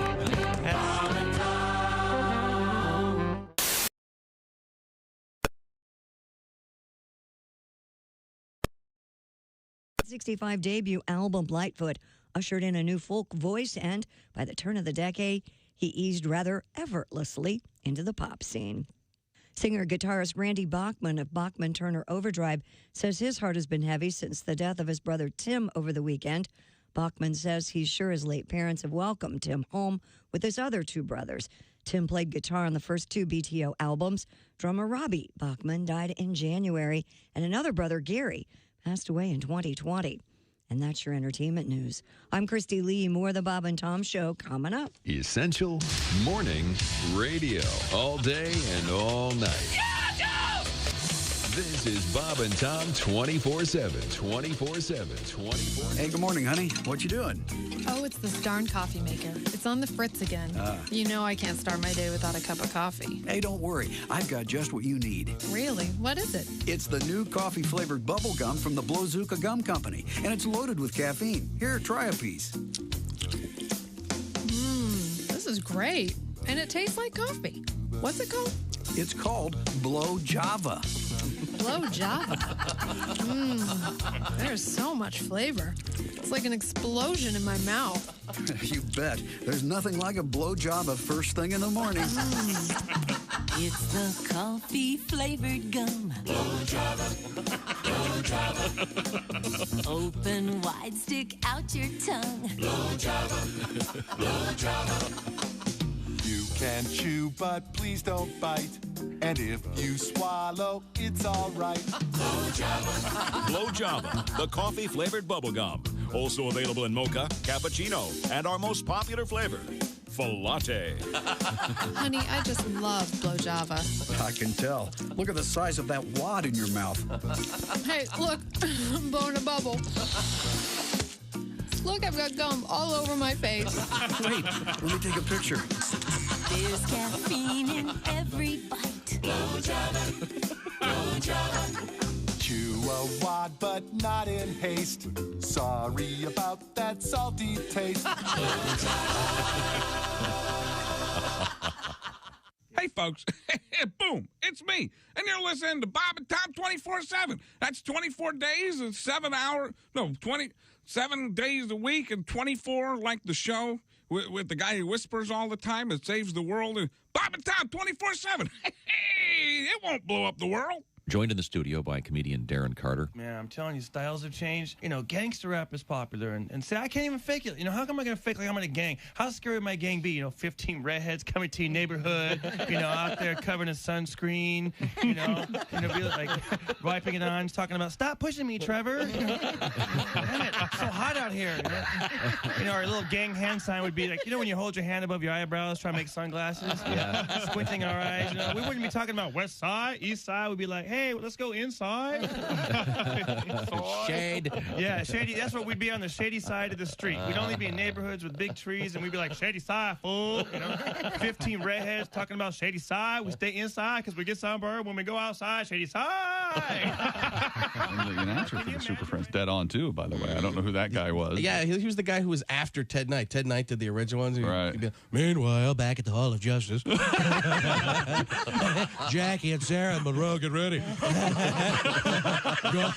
Aquaman, I want you on the golf course in 5 minutes. Chop, chop. Hey, Superman, you're going to free bowl of super that hat or what? Talk to the judge. This is Bob and Tom 24/7. 24/7. 24. Hey, welcome back to the Bob and Tom Show. Christy Lee at the news desk. Hey. Pat Godwin in the performance room. Hello. He looks a little jumpy over there. Doesn't Pat look jumpy? Looks like you caught him breaking into a house. Too much coffee. All right. There's Josh Arnold. Hi. How do you like your coffee, man? I hate Steven Singer sidekick chair. There's Ace Cosby. Hey. I'm Chick McGee, and here's Tom Griswold. Referencing one of Pat's songs I enjoyed very much. Which one? Yes, I know. Full of Irish whiskey. How do you like your coffee? Oh, that's right. Like he likes his women. Well, I just was... Did you win that prize yet? Do we know the songwriters? Oh, that's, I think, next week. Thank you. Okay. Pat has won that many times. I know. I'm hoping he gets another trophy. How much do you have to pay for Do you one get a of those trophy? Oh, you got to spend a lot of money to win stuff. You know, it's like the Academy Awards, Chick. Do they send you a nice trophy? Oh, sure they do. They wiggle your fingers behind their back. Well, I heard your song, but it's pretty funny. Let's move forward here. Christy Lee is at the Bob and Tom News Desk. Coming up, comedian Dave Dugan will be joining us. In the meantime, a Dutch court has banned a man from donating any more of his sperm after he fathered at least 550 children in the Netherlands and other countries. The donor, identified as a Mr. Jonathan M., had provided sperm to several Dutch fertility clinics, to a clinic in Denmark, and to many other people he connected with online. The M stands for man batter. The judge at the Hague District Court said the man, quote, deliberately lied about this in order to persuade parents to take him as a donor. The court noted that under Dutch guidelines, sperm donors are allowed to produce a maximum of 25 children with 12 mothers. The man was ordered to halt all donations and pay $110,000 per case. Tom, you're halfway there. Breaches the ban. What's the psychology about this? It's got to be some sort of God complex. I mean, I create. And there are cases in which this has happened in the United States. It's happened with physicians that have swapped theirs for. By the way, sperm in Dutch is sperma. Really? Mm-hmm. Slang in Dutch for sperm is kuma? Quack. Quack. K-W-A-K. Quack. Really? I'm not making any of this up. That's right, baby. Base the quack with the quack. I've told a girl to duck, but never. You got some quack on your ass. Quack in your back, don't come back. The obvious problem with this is, so if there are 550 of this guy's kids running around. Yeah, they're going to meet each other. And potentially mate. Right. That is a problem. And then their eyes are too close together. And then you know what you got. Webbed feet. Yeah. Royal family. Whoa. He's not wrong. Kid. That's a bullseye. Wow. Okay, well. Anybody ever donated? Sperm? Yeah. Yeah, what about you there, Ivy League boy? I bet they wanted your sperm. But no, when I was in college, there was an ad in the paper all the time. Really? Yeah, they were looking for a very specific ethnicity, if you will. Yeah. Gotcha. In the paper? Well, back then, there was no internet. Remember, Pat? Way back then. I mean, it would say... And the help wanted ads. It had the sort of background they were looking for. And, Quack wanted? Quack wanted. Did not say quack wanted. Remember for a while, there was a no redheads rule? Yeah. Well, that was weird. Hey, what happened to that? They said that we're not going to have any more redheads about now. And we're crawling with them still. What's the problem? I don't know. There's plenty of them out there. That's what he's saying. That's what I'm saying. No one ever said there weren't going to be any. I thought they said that... beg your pardon? They said that it's considered a mutation or whatever, that it would eventually evolve away. Yes. But go away. Help me with my argument. I hope not. Why? You like a redhead? Sure, yeah. Everybody's beautiful. You know, I like a redhead, but I really in their own way. Like a... Everything is beautiful. Like a really dark, like almost a burgundy redhead. Yeah, there you go. You know, the Polynesians think that people with red hair are descendants of the fire gods. Isn't that interesting? Wow. Yeah. How about that? Well, that would explain the fire pie on the redheads. Yeah. Yes. This is interesting. About 30%... hot pie coming through. As you know, in the world hot pie, summer in the city. I'm on fire. As the world we live in, people on television commercials and the communities you see on TV commercials are vastly more diverse than the real world. Right. Yeah. But redheaded people are featured in about 30% of primetime television commercials. Wow. What? I think they're super photogenic, right? Yeah. I don't know. Conversely, one does want a hint of color. According to a professor at the University of Buffalo, red wigs have been a popular choice for clowns since the early 19th century. Yeah, have you hear that there, Chick? Wait a minute now. Wait a minute now. Let me get this straight. What's going on here? We give you the news no one else bothers to. You tell me that fact again, Tom Griswold. According to Professor Andrew Stott of the University of Buffalo. Oh, Stott, he's a good man. Red wigs, a popular choice for clowns since the early 19th century. Not a lot of call there during the 1800s for clowns, I wouldn't guess. Wow. Well, fascinating. Good to know. Yeah, great to know. But there was a problem with redhead sperm. And one of the... what are you saying? I think people didn't want it. Yeah, here, I've got... Christy, is it true it's spicier than other sperm? You know, I don't think I've ever dated a redhead. According I didn't to... say date. Cryos International. Take me out first. Cryos International. One of the world's largest sperm banks. Sperm free. They have the largest sperm freezer in the world. The director, this is going to stop the whole show. Oh, boy. Ole Shu. Ole Shu. Ole Shu. Hey. He said, a million matadors can't be wrong. He said, if you've got red hair, don't bother donating sperm at Cryos International. Our stock is about to explode. So to speak. We have just too much in stock. Huh. The demand for red-headed sperm is still high in Ireland. Oh, okay. I had a brother and a sister with red hair. Really? Mm-hmm. It currently has, they have in stock 140,000 doses of sperm from redheads. And everything must go. It's a redhead sale. No? Way interesting. Too excited about that. They're looking for various other ethnicities, and they use the phrase mixed race donors. Oh, okay. And this gets into a whole world of difficult language, but yeah, there you go. There you go. Gotcha. This particular sperm bank, not looking for any more redheads. Okay. There's the night deposit at a sperm bank, Christy. No. It looks kind of like one of those fleshlights, but it's mounted about waist. Hey, you done yet? I got somewhere to be. Yeah, you brought it up. Well, coming up, we have... Quack. We have stolen body parts. We have naked people at an art exhibit. And we have an art update about our banana hanging on the wall. Oh, I'm going to quack. Oh, and is that a severed hand on the highway? We'll take a look at that. Oh, nice. Okay, good to know. That's all coming up along with comedian Dave Dugan. This is the Bob and Tom Show. Got a comment? Our email is bobandtom@bobandtom.com. More Bob and Tom next.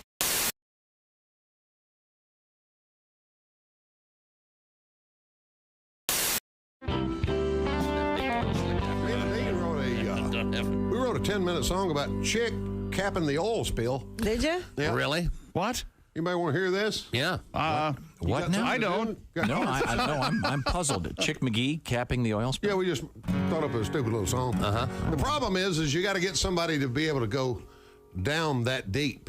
Right. It's humanly impossible I've been down for somebody 80 to do that. I've been down 80 feet. So the first part of the song has to do with getting Chick's blood pressure down enough to where we can get him down. Oh, gosh, yeah. My impending death. This is hilarious. Go. There we go. Yeah. This may not be funny. Well, that's all right. So you far, couldn't measure Chick's blood pressure. It was 20/10 or less. Chick had been married about 13 times. He'd fought the IRS. Chick was immune to pressure. His heart would barely beat.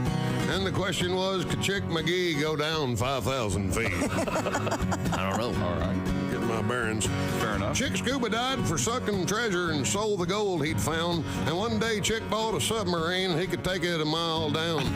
Wasn't any telling how far down Chick would dive. Would it go down to the bottom, and would Chick still survive?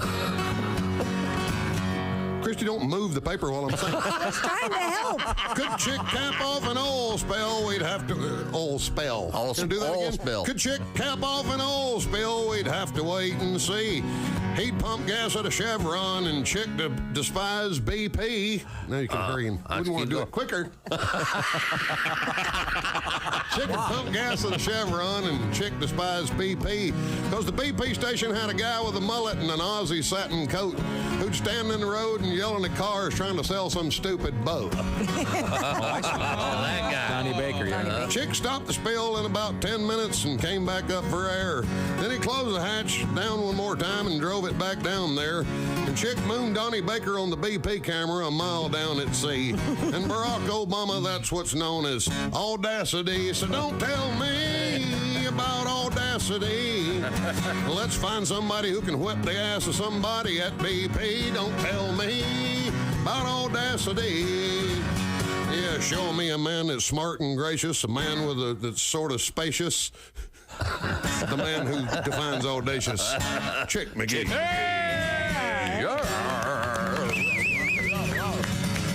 The song would have been better if Christy had moved the paper quick. Yeah, I have to blame Christy. I apologize.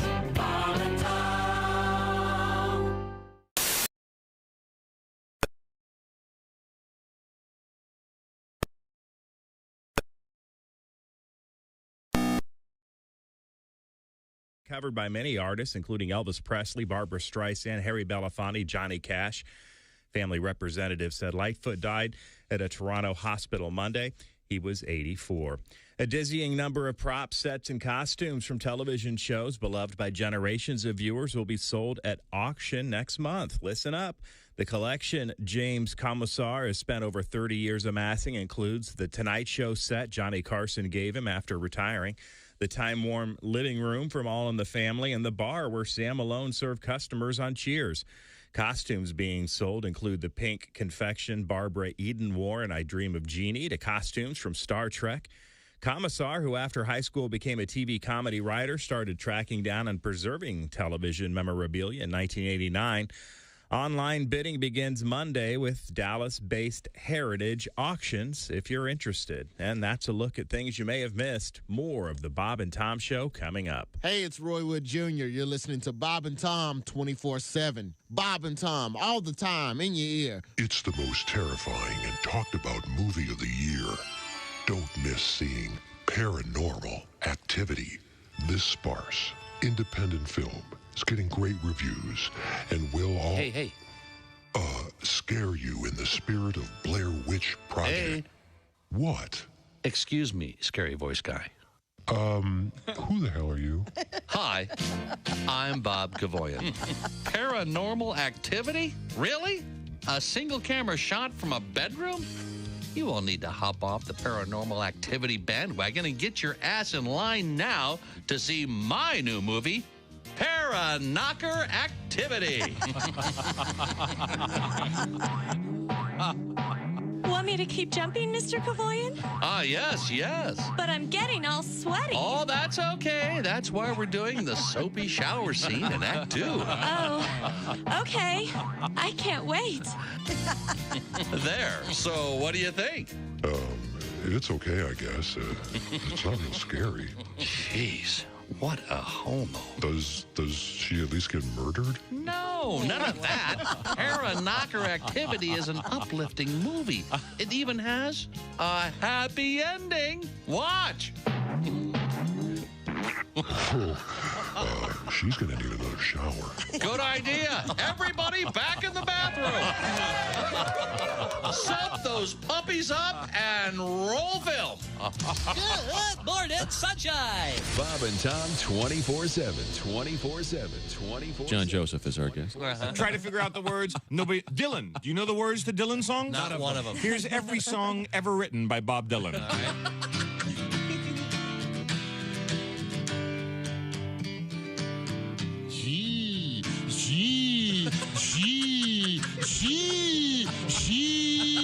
Did I get them all? Did I miss any? Hey, you got him. Holy mackerel, Andy. Is that really his voice? I think it is. Come on. You think when Bob Dylan was in kindergarten class, he was saying stuff like, he took my glue?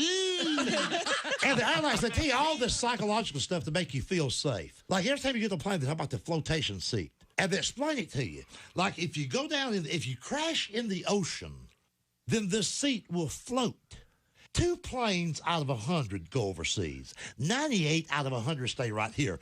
So if you want to make me happy, you show me a seat that's going to bounce out of a cornfield. That's what I want. They got everything just confused like that. James Gregory is our guest. He's not a flyer, apparently. Bob and Tom 24/7. Not on air, online, all the time. Hang in there. Hey, welcome back to the Bob and Tom Show. Christy Lee at the news desk. Hello. Pat Godwin in the performance room. Hey, Chick. He's got the guitar. He's got the piano. He's got it all. There's Josh Arnold, the I Hate Steven Singer sidekick chair. Chick. There's Ace Cosby. Hey. Willie Griswold on assignment. I'm Chick McGee, and here's Tom Griswold with a special guest in studio. Thank you very much. Joining us in the studio, he's the very handsome comedian Dave Dugan. A veteran stand-up comedian. If he wasn't handsome, would you say it in hideously ugly, Dave Dugan? No, I'm just trying to find one point about him. You'll notice when I introduce you, I don't say the handsome Chick McGee. No, you don't. Why is that? Dave is rocking a soul patch, right? Do you normally rock one of those? No, not necessarily. Okay, trying something out. I may have forgot to shave everyone. That would have been my guess. I can't see that from here. So I've got a new winning attitude and a Patti LaBelle hairdo. So I'm that doesn't work with the viewers. That's only where you paint the magic of. It also doesn't really work with anybody who doesn't like 80s music references. But now, the soul patch technically is just the area just below the lower lip. Yeah. And then the Van Dyke is what's often incorrectly referred to as a goatee, right? Because a goatee is just the bottom, not the mustache. Is that correct? Is that right? That's, I think, technically correct, yes. I see. Now, have you ever done the Fu Manchu or any of that stuff? No, I don't. I think I could grow anything like that. Okay. But does the soul patch? You have a wife? I thought I could get some clip-on mutton chops to do it in a minute, though. Oh yeah, me too. Who We've tried to get him to grow his way out. Yeah. Does your wife approve of the so-called soul patch? She's fine with all that. Yeah, I mean it's not really. Do you ask her, or does she say, "What are you doing? What the hell's going on"? Do we need to leave the lights on in the bathroom when you shave? Anything? No, we see eye to eye on most things except garage sales, and I think she has no problem with the soul patch. It has come up every now and then. It's very inconsistent. Everything this is the shortest my hair has been since 4th grade. Wow. Really? Yep. Last time my hair was this short, I was getting creamed by a dodgeball in the playground recess, actually. So. You have a good head of hair, Dave. But who said that? I did. You have a good head of hair. Oh, you did say, Josh. I usually hear that from Tom's voice. That's yeah, very nice. Tom likes to talk about hair. Yeah, that's very nice. Now, you live in a home with your wife, and your children. Say it's normal, Tom. I don't know. Go on. Your children are gone. Is that correct? You did make that sound like he was on the run. You live at home with your wife. Is that correct? With your ankle bracelet. Now, just trying to get some information. Dogs, cats, hamsters, parrots. Oh yeah, we've got that. Oh really? Which ones? One of our kids is still home. She's going to college, so we don't see her all the time, but she's home sometimes. We have we're kind of mourning one of our pets that we lost here recently, our bearded dragon. Oh no! Sorry to hear. Unfortunately, but we still have we have cats, dogs. We take them all in. They're very pricey pets.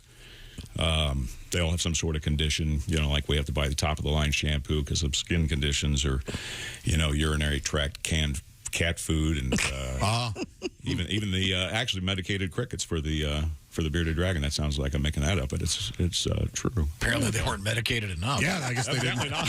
They didn't quite cut it. And so I got him for my son when he's like 10 years old, and right. then, he goes off to college and gets married, and so every Wednesday I was the PetSmart guy getting a bag of crickets. I've lived that. Yeah. Yep. And then the same red-haired clerk, the balding guy, the same guy. Every week go, do you want him dusted? Oh, you gotta have them dusted. Just like I have the last 7 years talking to you. Well, usually it's always like going through the line, even though I see him every week, and it's always, all they have for me is, what you feeding? What you feeding? A miniature donkey is what we're feeding. Thank you. What you feeding? Well, we have a water buffalo in our basement. You'd think they'd like sugar cane or oats. They're digging these. They're digging these crickets. What you feeding? Mama's got a tapeworm. How many crickets would a water buffalo have to eat to have a good meal? Wow! Is this buckets? Buckets, yeah. Yeah, buckets of them, probably. Yeah. Well, now we have to get back to the news desk with Christy. We're talking with comedian Dave Dugan. But first, Christy, what have you got around? Well, this is kind of a creepy story. A former mortuary worker in Arkansas has been indicted for allegedly selling 20 boxes of stolen body parts. How much? That's weird. $11,000. Doesn't seem like enough to me. It does seem cheap. That's what I thought. When I read the story, I thought, 20 boxes and you're only getting 11 grand? I am very naive. Why would anyone want them? That's a very good question. And what body parts are they? They aren't saying. Ms. Candace Chapman Scott is accused of setting up the transactions when the man she met through a Facebook group about oddities. Weird. A 36-year-old who was employed at Arkansas Central Mortuary Services allegedly offered to sell remains from medical school cadavers that the mortuary was supposed to cremate and return. Wow. The indictment alleges Ms. Scott, he has more info than the one I saw, sold fetuses, brains, hearts, lungs, genitalia, large pieces of skin, and other body parts. I'd like some genitalia, just the ladies. Nothing weird for me. Now, I ain't one of your weirdos. Now, can you throw in a right hand? Got to have a thumb. Okay. I'm going to be needing that thumb. Mr. Douglas, could I interest you in an inverted nipple? Man. This is grisly, huh? What would you do with this stuff? Who would want them? Is that? There I are bet there's some closeted cannibals out there. Yeah. No.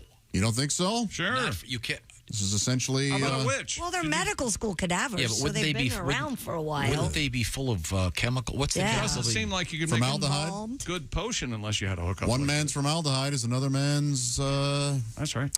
Duck sauce? Yeah. Barbecue sauce? What do you go marinade. That's what I was going for. Thank you. Wouldn't that be poisonous? Yeah. Of course. Yes. Yeah. I have no idea what's going on here. I mean, Maybe who'd want to buy a sacrifices? Oh, okay. I don't know. I mean, I don't know what would you do with I don't know, Tom. Spare human brains and large pieces of skin. Maybe. Well, you can make clothing out of that. Hell of a collection. Sure, skin, handbag. What if so to speak. I wonder when you said that this was an internet thing. I wonder if she was putting gently used vulvas. Oh, jeez. Isn't that the phrase they always use? Yeah, I'm here to see your Volvo. What? They do say gently used, don't they? Mm-hmm. That's the thing. Okay. Pre-owned. Remember when that took off? Oh, that's genius. Yeah. Whoever thought of pre-owned? Instead of used. Yeah. No one ever drove this thing. 70,000 miles. That's just ownership time. Wow.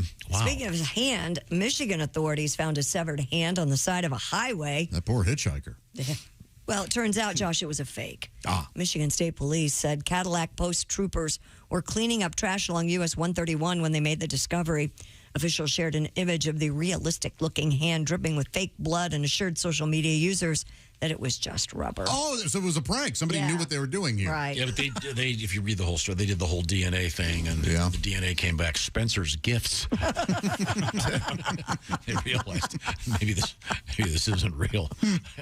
Is there still a Spencer's Gifts where you can get I sure hope weird so. T-shirt or something? I loved them. Me too. I don't know. Got all my posters there. Remember those Remember days? the penny bank? You put the penny on it, and Sure. the hand came out and got it, snatched it. Oh, away. yeah. Yeah, I didn't know what to go with there. What, we're How about a overwhelmed? lava lamp from there? Were you overwhelmed at Spencer Gifts? Oh yeah, so much. I loved it. And I would flirt with the emo chicks. All those lava lamps and electricity and the little glass. The 7-Up that had the little thing that would... yeah. 7-Up can. What's the other store like that? Please tell me you had a Chianti bottle with a multiple colored candle in it dripping down the side. I did not. Room. You didn't? I never had the macrame hanging plant thing. Plant hanger, yeah. No, none of that. I did have the beads. To your door, for to a the door, right? yes, when I was in high school. But that's not very, it doesn't stop the sound coming into your room, right? Or, Well, I had, or like you a had both? When you entered my room, there was a short hallway. Is that right? Yeah. Hey, Josh. You're telling me there's... Tom grew up in his bedroom. There was a waiting room. Yeah. Apparently his room had a lobby. Yeah, that's interesting. A foyer. You know, if I would guess, any of us would have a lobby to our bedroom. It would have been you. Yeah. Well, of course, I have a small hallway at the entrance to my bed. Where else do I keep my I can't let people just walk. my elephant foot umbrella holder? That was Father's. That was Papa's. He brought it back. He was. No, you'd open the regular door. He was with TR and in the then you Sudan. walked like 3 feet, and then I had the beads. Then you had a receptionist, right? Oh, man. Mr. Griswold can't see you right now. Can I tell him what it's regarding, please? Joanne, did you put up the Jefferson Airplane poster? Yes. Joanne, move my masturbation session up 1 hour, please. The mail lady just came by. Something came over me. Barbie Benton is on the new issue of Playboy. We need to take action. Oh, you like Barbie Benton? Yeah. All right. Actually, it never did much for me. No kidding. No. Oh, she was cute. All right. Cute never did it for me. Were you a Claudia Okay, Cardinal? time out. Wait. Wait a minute. What do you like, Cute hideous? never What are did you it for talking you. No, yeah, cute. No. I think it's I'm more of a disfigured is what I'm into.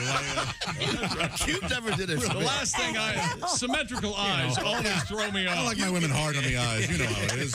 You can keep your Confused, lost, damaged, I like a face that looks like it has severe road rash. Do you have that? like the back of a Nestle Crunch bar. That makes me hot. Real hot, yeah. Ass like a house cat. Oh, yeah. Oh, God. topic. What was the topic? I don't know. We'll be back with body more parts stuff. for sale. Yeah. If anyone knows why that's out there, let me know. I'd like to. I don't understand who'd want to buy them. No, it doesn't make any sense. I'd understand a kidney or a liver. Can you transplant? You can have a liver transplant. Can't but these people, these are from cadavers that have been at medical schools for months. Maybe they're trainers. You can't just start transplanting a liver. You're true. Yeah. You gotta work with one first, and maybe then lesser universities buy these. Yes. No, this is a black market thing. They're selling body parts. It's crazy. Well, I'm sure they have people of all. Teacher, I forgot my practice liver. It's at home. I gotta go. Right now, I want to save your spleen, your liver, and your ass because Mother's Day is just around the corner. Let's be frank here, fellas. All right. This is a box you have to check, ladies. You too. You got moms out there. She's a mom, she's a mom, she's a mom, she's a mom. Mm-hmm. And they all need something. You got to check mom's box. That's right. Oh, wait, no. Hello. Well, that's certainly vulgar. Thank you. Thank you, Josh. Now, Friedrichs. As my author would say, why don't you go dry up. You're on timeout. And then go get the soap and wash your disgusting tongue off. Not mother? The point is, Mother's Day is just around the corner, and you've got to do something. And why not do something great? By going to IHateStevenSinger.com, because Steven Singer's got all kinds of stuff. Of course, Steven famous for his free shipping, his full lifetime guarantees, and also for the roses. And these aren't roses that are going to die in a few days. These are dipped in 24-karat gold. There's a whole series of them. The latest from Steven Singer is the neon green 24-karat gold-dipped rose. There's one right in front of Josh right now. This is the first of the new neon color series coming from Steven Singer. People collect them them all, of course, and this is a great addition to your collection or a good way to start. The neon green 24-karat gold-dipped rose. Once again, it comes in a beautiful gift box. There'll be a Mother's Day card from you, and, of course, Steven Singer has that lifetime guarantee. You can always trade up at Steven Singer for some of that great jewelry. How about a great pair of earrings for Mom, or maybe a bracelet or a necklace? See the entire array of options by going to IHateStevenSinger.com. We get love letters from fans after they've had big victories by going to IHateStevenSinger.com. One more time, IHateStevenSinger.com. Tell them the Bob and Tom Show sent you. When we come back, comedian Dave Dugan hanging out with us. Plus, we have more interesting things in the world of news. That Hollywood writers' strike is up and running, and we'll find out about that as well. This is the Bob and Tom Show. Thanks for listening to Bob and Tom 24/7. Yeah, thanks so much for tuning in this morning. It is.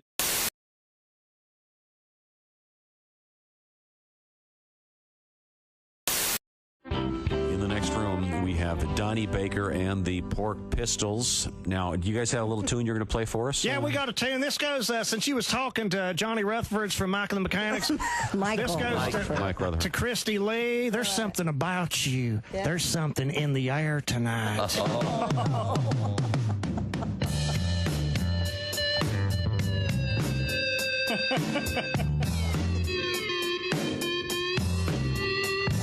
Christy Lee's so fire-ass hot. This tape is dedicated to her from Donnie Baker and the Pork Pistols on Q95. I bet you're not wearing underwear tonight. Oh, Lord. And we pray there ain't hair under there tonight. Oh, Lord. Oh, Lord. Chill of the night, if you don't wear undies, your booty's gonna get cold. Chill of the night, if you don't wear panties, your body's gonna get stoned. White snakes. White snake. Ooh. Christy Lee. Ooh. Better get with me. I just want to get close to you and set my pork sword free. And I just want to get close to you, 'cause 1 and 1 makes 3.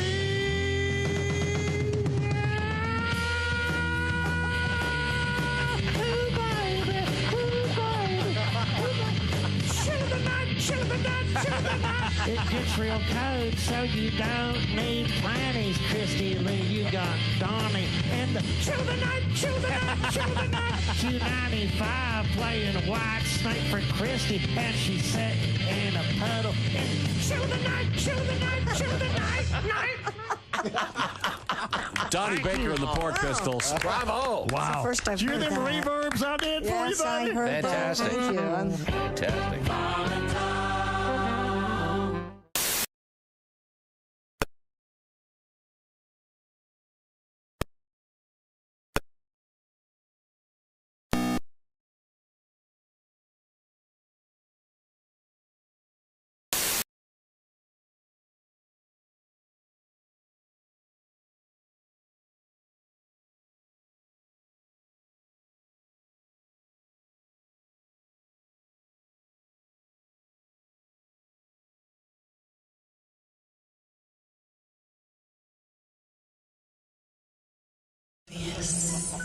Hello, sir. Can I help you?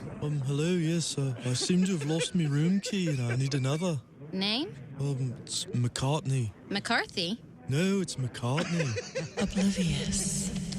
That's one of those tricky Irish names that gives my computer fits. So is it MC with one big C, or one of those with a cute little C and a big C, or just two big C's? It's a little C and then a big C.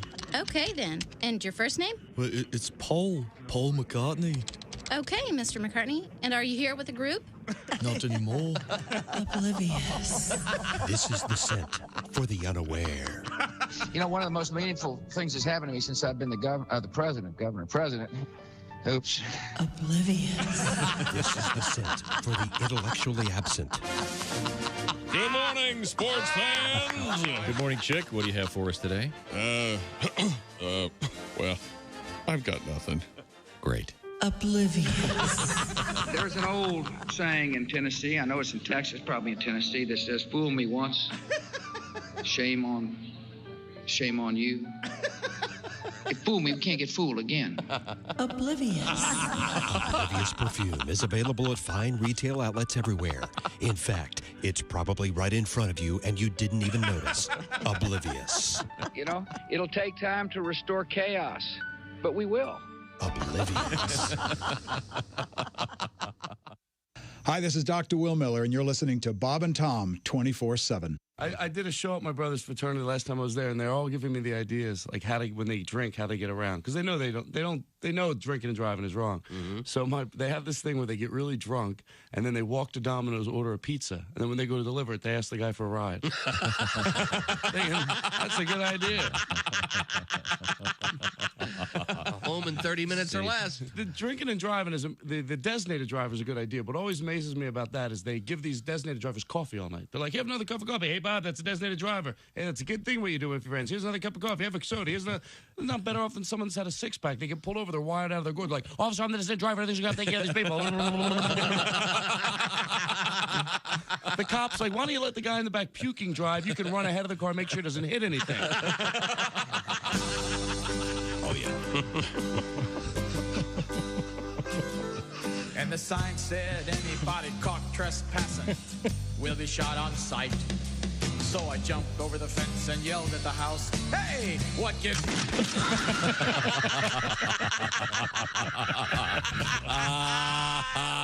Hey, guy, it's Kid Tarmac. You're listening to Bob and Tom 24/7. Take that to the bank. Close attention. Hey, welcome back to the Bob and Tom Show. Christy Lee at the news desk. Yep. There's Pat Godwin in the performance room. There's Josh Arnold. Yeah. At the I Hate Steven Singer sidekick chair. There's Ace Cosby.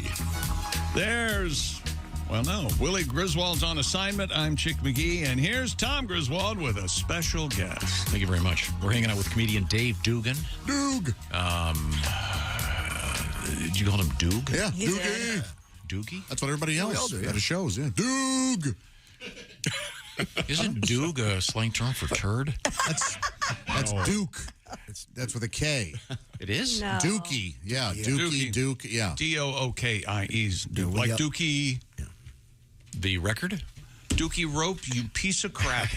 He knew what you were talking about. Of course he did. No, Dookie, the Green Day record. Right, that's what it's... If you look at the cover, there's a lot of This is the Dookie first time in almost 40 years that someone has said Dookie, and you haven't said Dookie. You mean like a Dookie rope?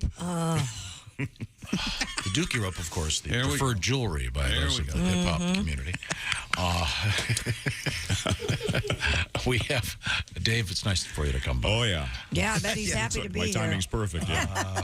No, you're a man of a certain age. Okay. Looking very good. Very good. Slender, nice full head of hair. Huh. Yeah. Are you an exercise guy? I you do. Take a lot of vitamins. How do you keep this fit? I guess I bike on a regular basis. Oh, how about that? And not trying to brag, but I ride a Huffy, and I had this is about the 1-year anniversary though. I had my only incident after all the years of biking where I got hit by a car. Oh my! Yikes, that hurts. And it wasn't like I was hurt real bad. It was just sort of like I had a kind of a wonky ankle and some scratches. But I felt so bad for the driver because he just was so overwhelmed by it and kept saying, "I got to do something for you." And I don't know why he came up with this, but he handed me a $100 bill. Oh. And I got to thinking about it. I thought if I could sit here on this corner you take about 3 of these hits a day, 7 days a week, 360. That's a 6-figure salary. That's not bad. Yeah, I could afford some of the things I've always wanted in life, like a jet ski and a gold cap tooth, Dookie rope. Yeah, I mean, you do the math. I hate that when people say that. By the way, do the math. Yeah, you do the math. I forgot my abacus. I'm not going to do the math. You Google it. I love the abacus. Oh, my God. But only in certain situations. Did I push enough? Yeah. Yeah, you hit These it. guys hate this. You know, I used to go to a restaurant called Chanois. Chanois is amazing. In Cleveland. Delicious food, and anyone, they'd go to Chanois. Anyone who's anyone. Uh-huh. Yeah, speaking of health, though, I had my eye exam the other day. Which yeah. They did, this guy does them both. I found a specialist, I guess, Tom. But anyway, I took the liberty of, because the eye doctor had an important call, so I had to go out in the hall. And when he was gone, I looked at the chart, and I actually wrote down the 20/20 vision line. Yeah. Oh, how about that? So when you guys go, it's TCG EOL. Oh, thanks. Okay. Well, I don't know about you. I think it's more important to score high than get my vision correct. I had my first telehealth experience. That was awkward. You ever do one of those, the virtual? I have, yeah. Mm-hmm. Oh, I didn't. I was lost. I found out, I guess you don't have to take all your clothes off before you connect with the doctor. No, it depends. I don't know why I thought we'd be doing a rectal exam right out of the gate, but... Rectical. Rectical. I like rectal. I like to have a syllable of rectical. Another specialist. Not everybody has a rectical. I'm still a little embarrassed, by the way. I positioned myself against the computer screen. Dave Dugan is our guest. And but you're looking good. You look good. You too, Tom. I mean, Tom, you want to ask Dave something special? No, I mean, it's important. He can't see himself because. Well, I know I'm not cute because he doesn't like cute. He doesn't like cute. I'm not cute because he doesn't like cute. So yeah, that's maybe right. I'm starting to think maybe I'm disfigured. Yeah, that seems cute. Okay, well, now we have to run back over that way to Christy Lee at the news desk. Speaking of naked, a contemporary art museum in France is asking visitors to come to this unusual art show. Naked, a 90-minute exhibit at Macleon, part of a series aimed at exploring the presence of the body in the museum's artworks. Organized with the regional branch of a French nudist organization, visitors are required to take their clothes off to enter the exhibit. The event will be followed by a drink and discussion about the experience. Is that right? Mm-hmm. How was the Picasso? Unusually stinky. Nudity equals stench? Apparently, naked people are stinky. By the way, don't get, because the whole point of this thing is you're looking at artwork of nudists, of nude people rather, right? So, and the people all walking around are nude. Yeah. Your point? Well, you don't want to get excited or, someone will hang a painting from your crotch. Yeah, we can put it right here. Hey! Is that right? Would you go to one of these, Christy? No. I don't like to be naked in public. Okay. Not my thing. It's a French thing, though, of course. Yeah. Yeah, they're a little less uptight, aren't they? Yep. Mm-hmm. Absolutely. I hope is there like an age? Yeah. I'm sure there's the field trips limit. arrived. Oh, my God. Tom, oh, look, the kids from Byron Jr.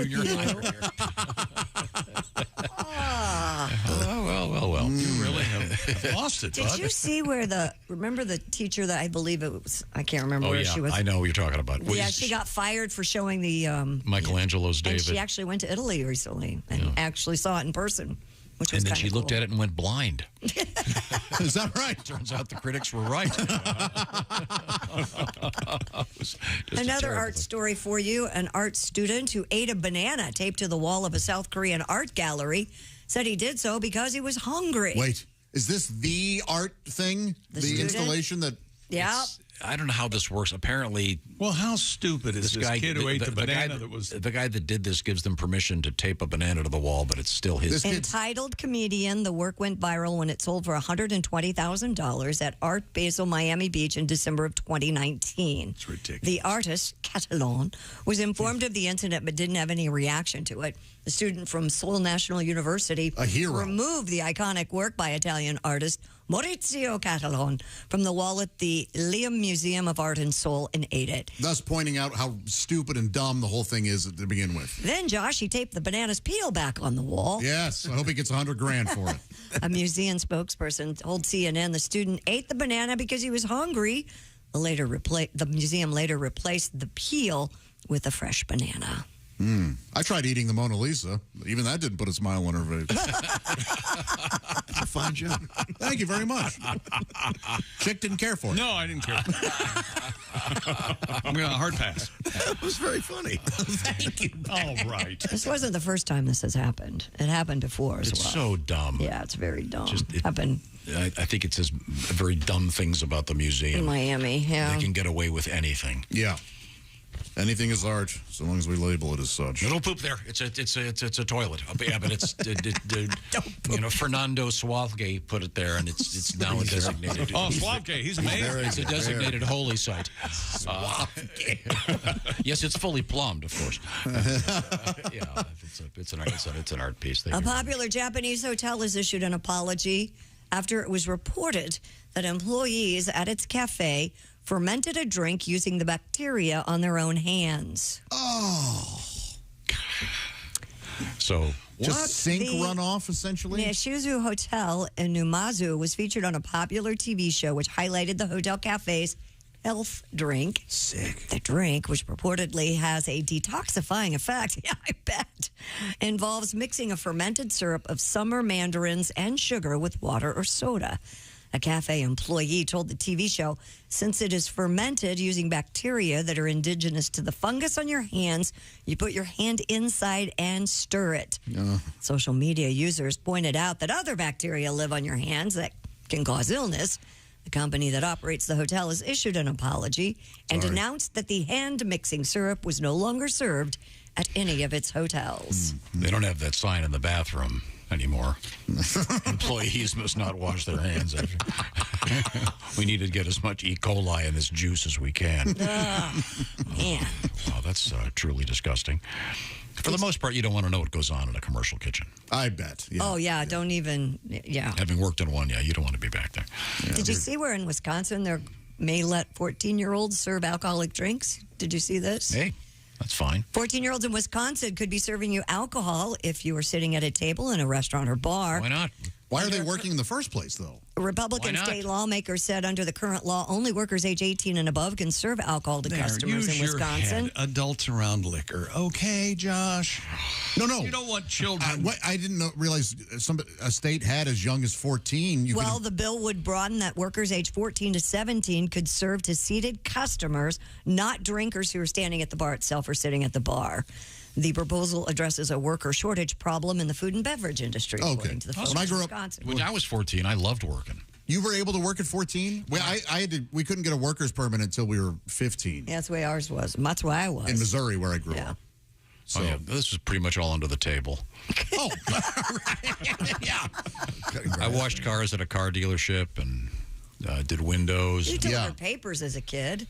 I delivered papers my whole life. The young man that mows my yard is only 12. But I feel like I do. Actually, that probably got me used to getting up for this. Yeah. But, I think it's great to teach people to work. I'm all for it. It just surprised me. But you will have one of the kids, when they're 14, 15 years old, if they have access to liquor, they will try it. And if they don't have access to liquor, they will get access to liquor. Well, this certainly speeds it up. Hey, sir, do you want an old-fashioned? It's very good today. Hey, I have an idea, Billy. Yeah. Sit on your ass all day and stare at your phone. That way you can grow up and go on welfare, like all your friends. Wow, that's a leap. That escalates. What's Andy Rooney pissed about over there? You ever notice? You are, and they call me a curmudgeon. You're the one. Hollywood TV and movie writers have declared they will launch a strike for the first time in 15 years. Negotiations between studios and the writers, which started back in March, failed to reach a new contract before the writers' current deal expired just after midnight. And we want paid for things we did. As a result, the Writers Guild of America... Am I on the wrong side of this? 11,500 unionized screenwriters will head to the picket lines. No, you're not on the wrong side. The big problem is that the last time they did a negotiation, it was all about getting those rights to the DVDs. Well, that's trickled down to just about zero. Sure. And now the writers are not getting properly paid for the rights to streaming. Right. They're getting next to nothing. That you write a show and it's on TV, and then when it goes to the streaming level, they're getting so little money. It's not fair. It isn't fair. Yeah, it's not. Guild members were informed that all script writing is to immediately cease. When Hollywood writers have gone on strike, it's often been lengthy. The last WGA strike lasted 100 days in 2007. The most immediate effect of the strike, you will probably notice at home, would be your late night shows and, of course, Saturday Night Live. All of those are expected to immediately go dark. So, And what was the famous story about the sign at the picket line? Dennis Miller once said on his podcast that there was one of the last writer's strikes. A buddy of his who was a professional television writer showed up at the strike with a blank picket or a sign. Yeah, so I'm not writing. That's funny. Which is so great. Perfect. Now, Dave Dugan is our guest. Dave Dugan is a well-traveled adult. Yeah, wife, a couple of kids. You got a kid in college? Yes. Wow. Can we say this? I'm going to say this. You're a grandpa now. Yeah. I'm a newfound grandpa. All right. Gramps. They call me Gramps. Did they call you Gramps? Yeah. What do they? Does your wife have a preference? That for her? That can be Yes. a real. Does she like to be called Grandma, Nana? The old bag. She's Dee Dee. Oh, Dee Dee. Yeah, that's since her name's Heidi, it's Dee Dee. That's sweet. It has nothing to do with her bra. It does not. Oh, okay. That's insulting. It's insulting. Yeah, Oh, Dave hit him with. I just want to hear about Dave's punch him in wife's the boobs. face. Is that too much to? Now, I know that you're kind of a traveling guy. I know that I was once on a vacation one time, and you were in Orlando. And you got lost in the Everglades. Yep, somehow lost there all day. It wasn't the Everglades. Lost in See the hotel where he was, still lost. That was pre-GPS, I think. Yeah. Where were you lost? We were doing some broadcasting. Disney World. From Disney World, and Dave was somewhere, and he decided to ignore the signs. Yep. And he could see where he wanted to be, so he just trekked through the swamp. As the crow flies? Yep. Well, in fairness, we'd all Been drinking. drink around the world there in Epcot. Oh, that's And then I couldn't believe this, but some of the people wanted to ride. I think it was the People Mover or something on the way out, and I thought, I think I'd just like to get back to the hotel. And I saw it, and I thought I was going the best way, but you get off property at Disney, there's gators.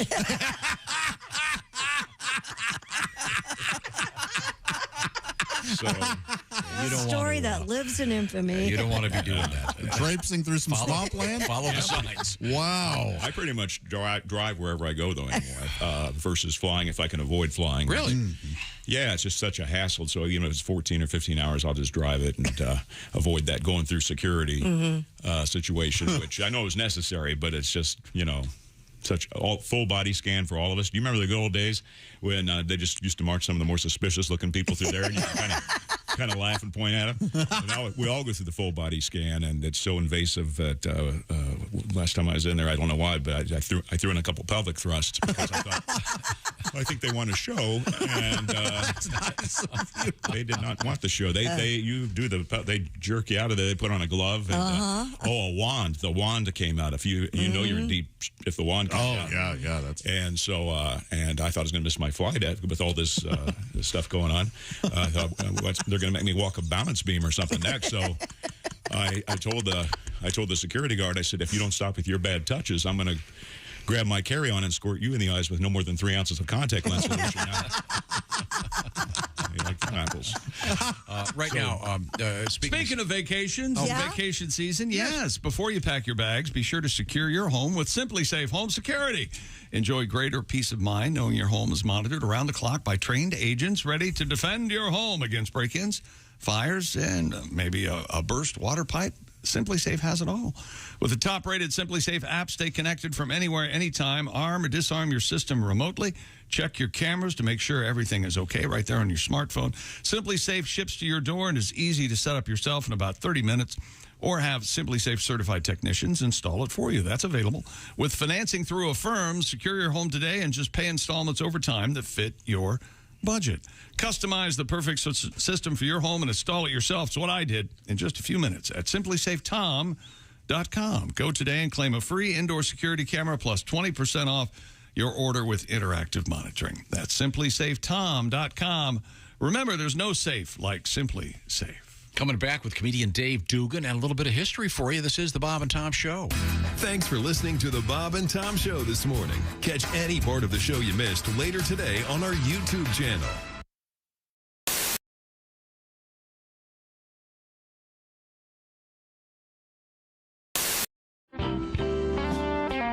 Doug Stanhope is with us. Let's see, we've established a few things. Doug is a single man, but he's living with a woman in sin. Her name is Bingo. Her nickname, yeah. They live in, is it Bisbee? Christy felt the need to. You know, I got a great Bingo story, but she's got a really careful. conservative side of our family that listens to your show, and I have a great story, and I can't tell it. Oh, that's too bad. Well, she's very nice. We have met Bingo. She's very nice. Yes, she's very nice. And we did a charity poker event in Miami last week. This is the card game. Yeah, with porn stars and me. Right? Yeah. Because you hear poker. Doug's naked a lot. Did I mention that? You hear poker. No, not anymore. Not anymore. Those days are over. Yeah. Okay. I bloated up when I quit smoking. I just, You got all achy? Yeah, I get all bloated and fat, and I try not to be naked as much as possible. I'm sure Chick can feel me on this one. Oh, yeah, I feel you, brother. Anyway, the only point of my story is if you're gonna have a threesome in a sleazy Best Western in Miami with a giant pile of stepped-on blow with Ginger Lynn, do it in 1983. That's all I'm saying. That's all I'm saying about last weekend. Fair enough. Yeah. Good to know. Yeah. Didn't work out well. She's nearing 50.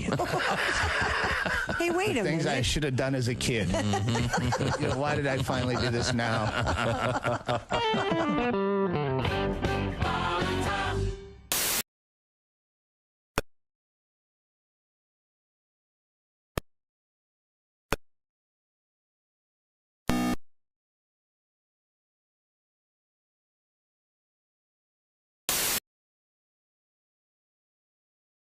Happy it's us right here on Bob and Tom 24/7. Things we learned on the Bob and Tom show and a little bit of history on this May 2nd on tap next on Bob and Tom 24/7. I'm Chick McGee with your Bob and Tom Sports Update. The Denver Nuggets take a 2-0 lead over the Phoenix Suns in their Western Conference Series semifinal last night. They rally a 97-87 victory last night in Denver. And James Harden matched his playoff career high 45 points, hit a go-ahead step-back three-pointer over Al Horford with 8.7 seconds left. The Sixers rally without Joel Embiid to beat the Celtics 119-115 in Game 1 of their Eastern Conference semifinal in Boston. And in the NHL, Akira Schmid rebounded from his only bad game. 31 saves in Game 7 last night to lead the Devils to a 4-0 victory over the New York Rangers and winning that series. The Devils, coming off a franchise-best 52-win season, will open the Eastern Conference semifinals Wednesday night against the Hurricanes in Raleigh, North Carolina. Major League Baseball, interleague action. Houston beat San Francisco 7-3. American League, Cleveland and Boston win. And National League, Atlanta, the Mets, Cubs, San Diego, and the Dodgers get the wins. I'm Chick McGee, and that's your Bob and Tom Sports Update. Hello, this is comedian John Evans, and you're listening to Bob and Tom 24/7.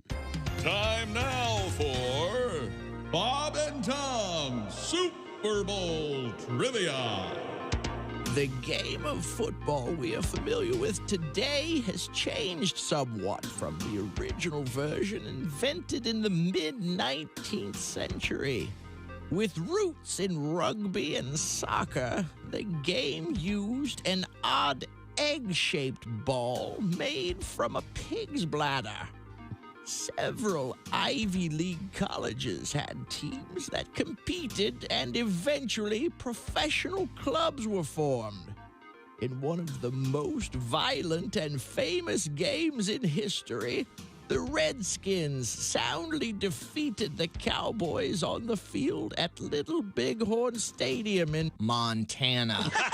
The quarterback, George Costa, was not available for comment after the game.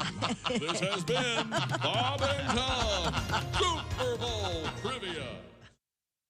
Morning laughter just might be the best medicine. If you want to turn your daddy parts orange, eat some Cheetos and watch some porn. Bob and Tom 24/7. Kostaki Economopoulos joins us on the telephone. It ain't over till the fat lady sings. That's something you hear a lot, right? Uh-huh. Now, that's definitely true, but if you're at a meeting for bulimics, you just have no idea when it's over. No man is an island. That's a phrase you hear. Sure. What if you drop Michael Moore into a shallow lake? Then maybe.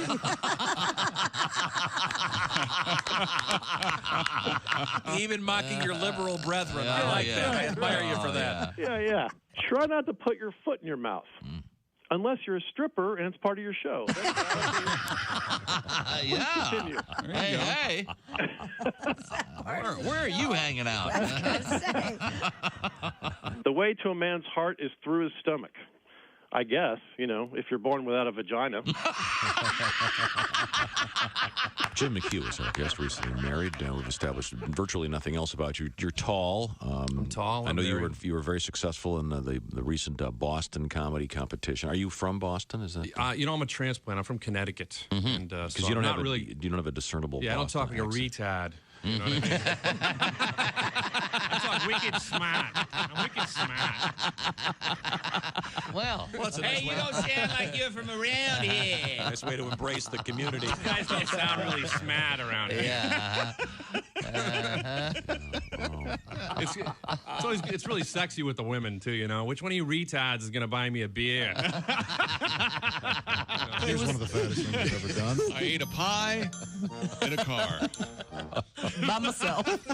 The apple pie that we had, it was so thick and beautiful. I just ate it like a piece of pizza. Wait a minute. So you ate a pie by cutting it into triangular pieces and eating it one by one?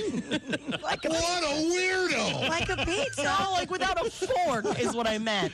You pick it up and you eat it like a piece of pizza. You dick.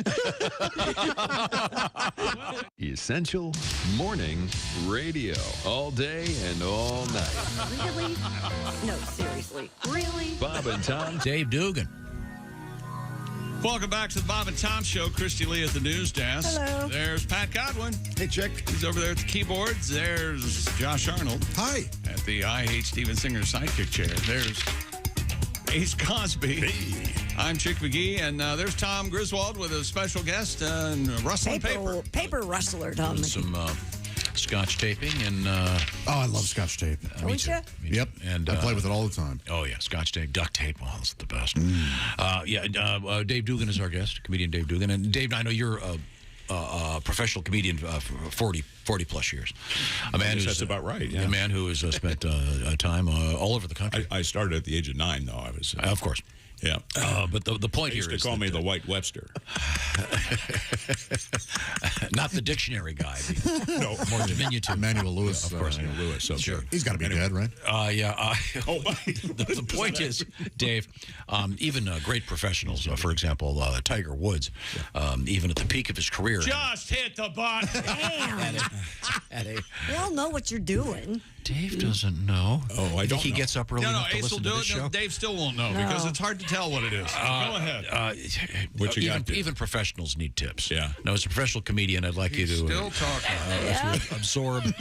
absorb the technique that you're about to witness. Who's that sexy man with a deep voice? Ace Cosby, here he is with his joke of the day. What's a robot do after sex? Oh, I'm in. What does a robot do after sex? He nuts and bolts. You know what? Pretty funny. Somewhat coarse. But thank you. Yes, it is coarse, but man. See, Tom, the term nuts slang is busting a nut. His neck, you know. I'm familiar with the double entendre. The Dutch would be quack. That is implied. Quack. Time now for today. Take my quack shot. I ate my own quack. Oh, wow. Tom? Come on, stop it. Stop Today in it. history. Okay. Jeez. Now, this is a segment I often do in quiz form. On this date in 1526, Anne Boleyn was arrested for high treason. Yeah, she Don't lost lose her your head over it. Don't lose your head, baby. Wow. Tower of London, beheaded. Yeah, she was. Wow. Her husband was an A. Well, what did she say? What did she say? You weren't there. Yeah, we don't know. Didn't he end up marrying her sister or something? It was terrible. Off with her head because that's where the sound's coming from. Let's see. How about this one? This is interesting. Pat? Yeah? One of your relatives. 1887 celluloid film was patented by Hannibal Goodwin. Goodwin. Okay. It's close. Not Goodman. He loves it when you do that. Godman. Okay. Josh, for you, 1933, Legends of the Loch Ness Monster Yep. When a sighting for the first time made local news. 90 years, huh? Finally. Yes, centuries of people living by Loch Ness. No one had really... That's a quiet area, They didn't Tom. understand the concept of a chamber of commerce. All the gullible idiots. Mock all you want. Let's see now. How about this? This is interesting. 1988, Reds manager Pete Rose suspended for 30 days for pushing an umpire. Oh, he didn't stay in the game yet, huh? Okay. That's what the guy said. That's what Paul Giamatti's dad said. Yes, you're just quoting A. Bartlett. Now, 1997, the great movie Austin Powers, International Man of Mystery is released. Not a hit until it went out on the in the page and went crazy. And then the second one came out and people lost their minds. Those are so funny. Yeah, they are. They are funny. Also on this date, Osama bin Laden taken out by U.S. Special Forces in Pakistan. Allegedly. Allegedly, really. That's right. The badass that took him out. Body double. Okay. He had a very large collection of video cassettes. Yes, he did. Apparently, hiding behind a woman when they can. What a favorite show was Alf. That's what I heard. All monsters love Alf. A lot of canned goods. Do we have a comprehensive list of what the videos were? We could work on that if you'd like. That'd be pretty funny. Catherine the Great, happy birthday, 1729. She wasn't so great. Okay. This is why they have the Kentucky Derby this week. No, it isn't. Yes, it is. It's all based on it's a celebration. And that was not Catherine the Great. Didn't happen. She built That a did not harness happen. so she could. It did. She had the harness built. Catherine the Everybody Great. knows it. Yeah, pendulums. Give me that horse wax. Famous for saying deeper. Things we learned on the show today. Josh took a hooker to the prom. That's how the show started. Yep, that's right. Some of these are jokes. Tom still cuts the tops off of his socks. Yes, you heard me correctly. He still does, and here's how this show goes. We have to act like it's normal. Okay? Gordon Lightfoot passed away at 84. Had a good run. Everybody's upset about it. Not sure. Not everybody. Josh thought Lunatic Fringe was new Pink Floyd. Had no idea. When I was a kid, sure. Red Rider. Sounded just like Canadian artist. Christy's going to a coronation party Saturday morning. I am 5:30 a.m. Pajamas and pearls. I'd rather be dead. Shoot me. Okay, you going to the canal. No, I'm not going to be going to the party. Next. Are you going to go to the party, Josh? Sure. I have asked Christy, Dave, I have asked Christy to tape the conversation that she and her lady friends are having so I can have it so I can have a new car alarm. I've been Charles, if Lady Diana were here. No, I can't believe Camilla's now a Did you queen. hear about him and her? Did you hear that they're going to bury at sea Gordon Lightfoot? Oh, really? I didn't know that. In Lake Superior. Oh, the That's old not Gitchigumi? sea. That's a lake. That's a lake. Yeah, but they don't say buried at lake. Yeah. Can you imagine how gruesome it's going to be when he shows up on the deadliest catch? Oh, my God. And you know, oh, my God. Hey, that's it's Gordon. Lightfoot. This week's special guest, Gordon Lightfoot. I haven't even given the guy 24 hours. And It goes for $120 a pound. I always like to leave you a quote of the day of today's show. Don't forget this as you make through your week. Saturdays are brutal. Tom Griswold. Well, I'm not Nothing worse than a I'm Saturday. not going to watch the Coronation or whatever the hell it is. All right, you're going to miss I've out. got soccer, I've got lacrosse, I've got swimming. I'll send you some pictures. I got a lot to do. This is the Bob and Tom Show. Hey, thanks for listening to the Bob and Tom Show this morning. Get a look at today's show on our YouTube channel.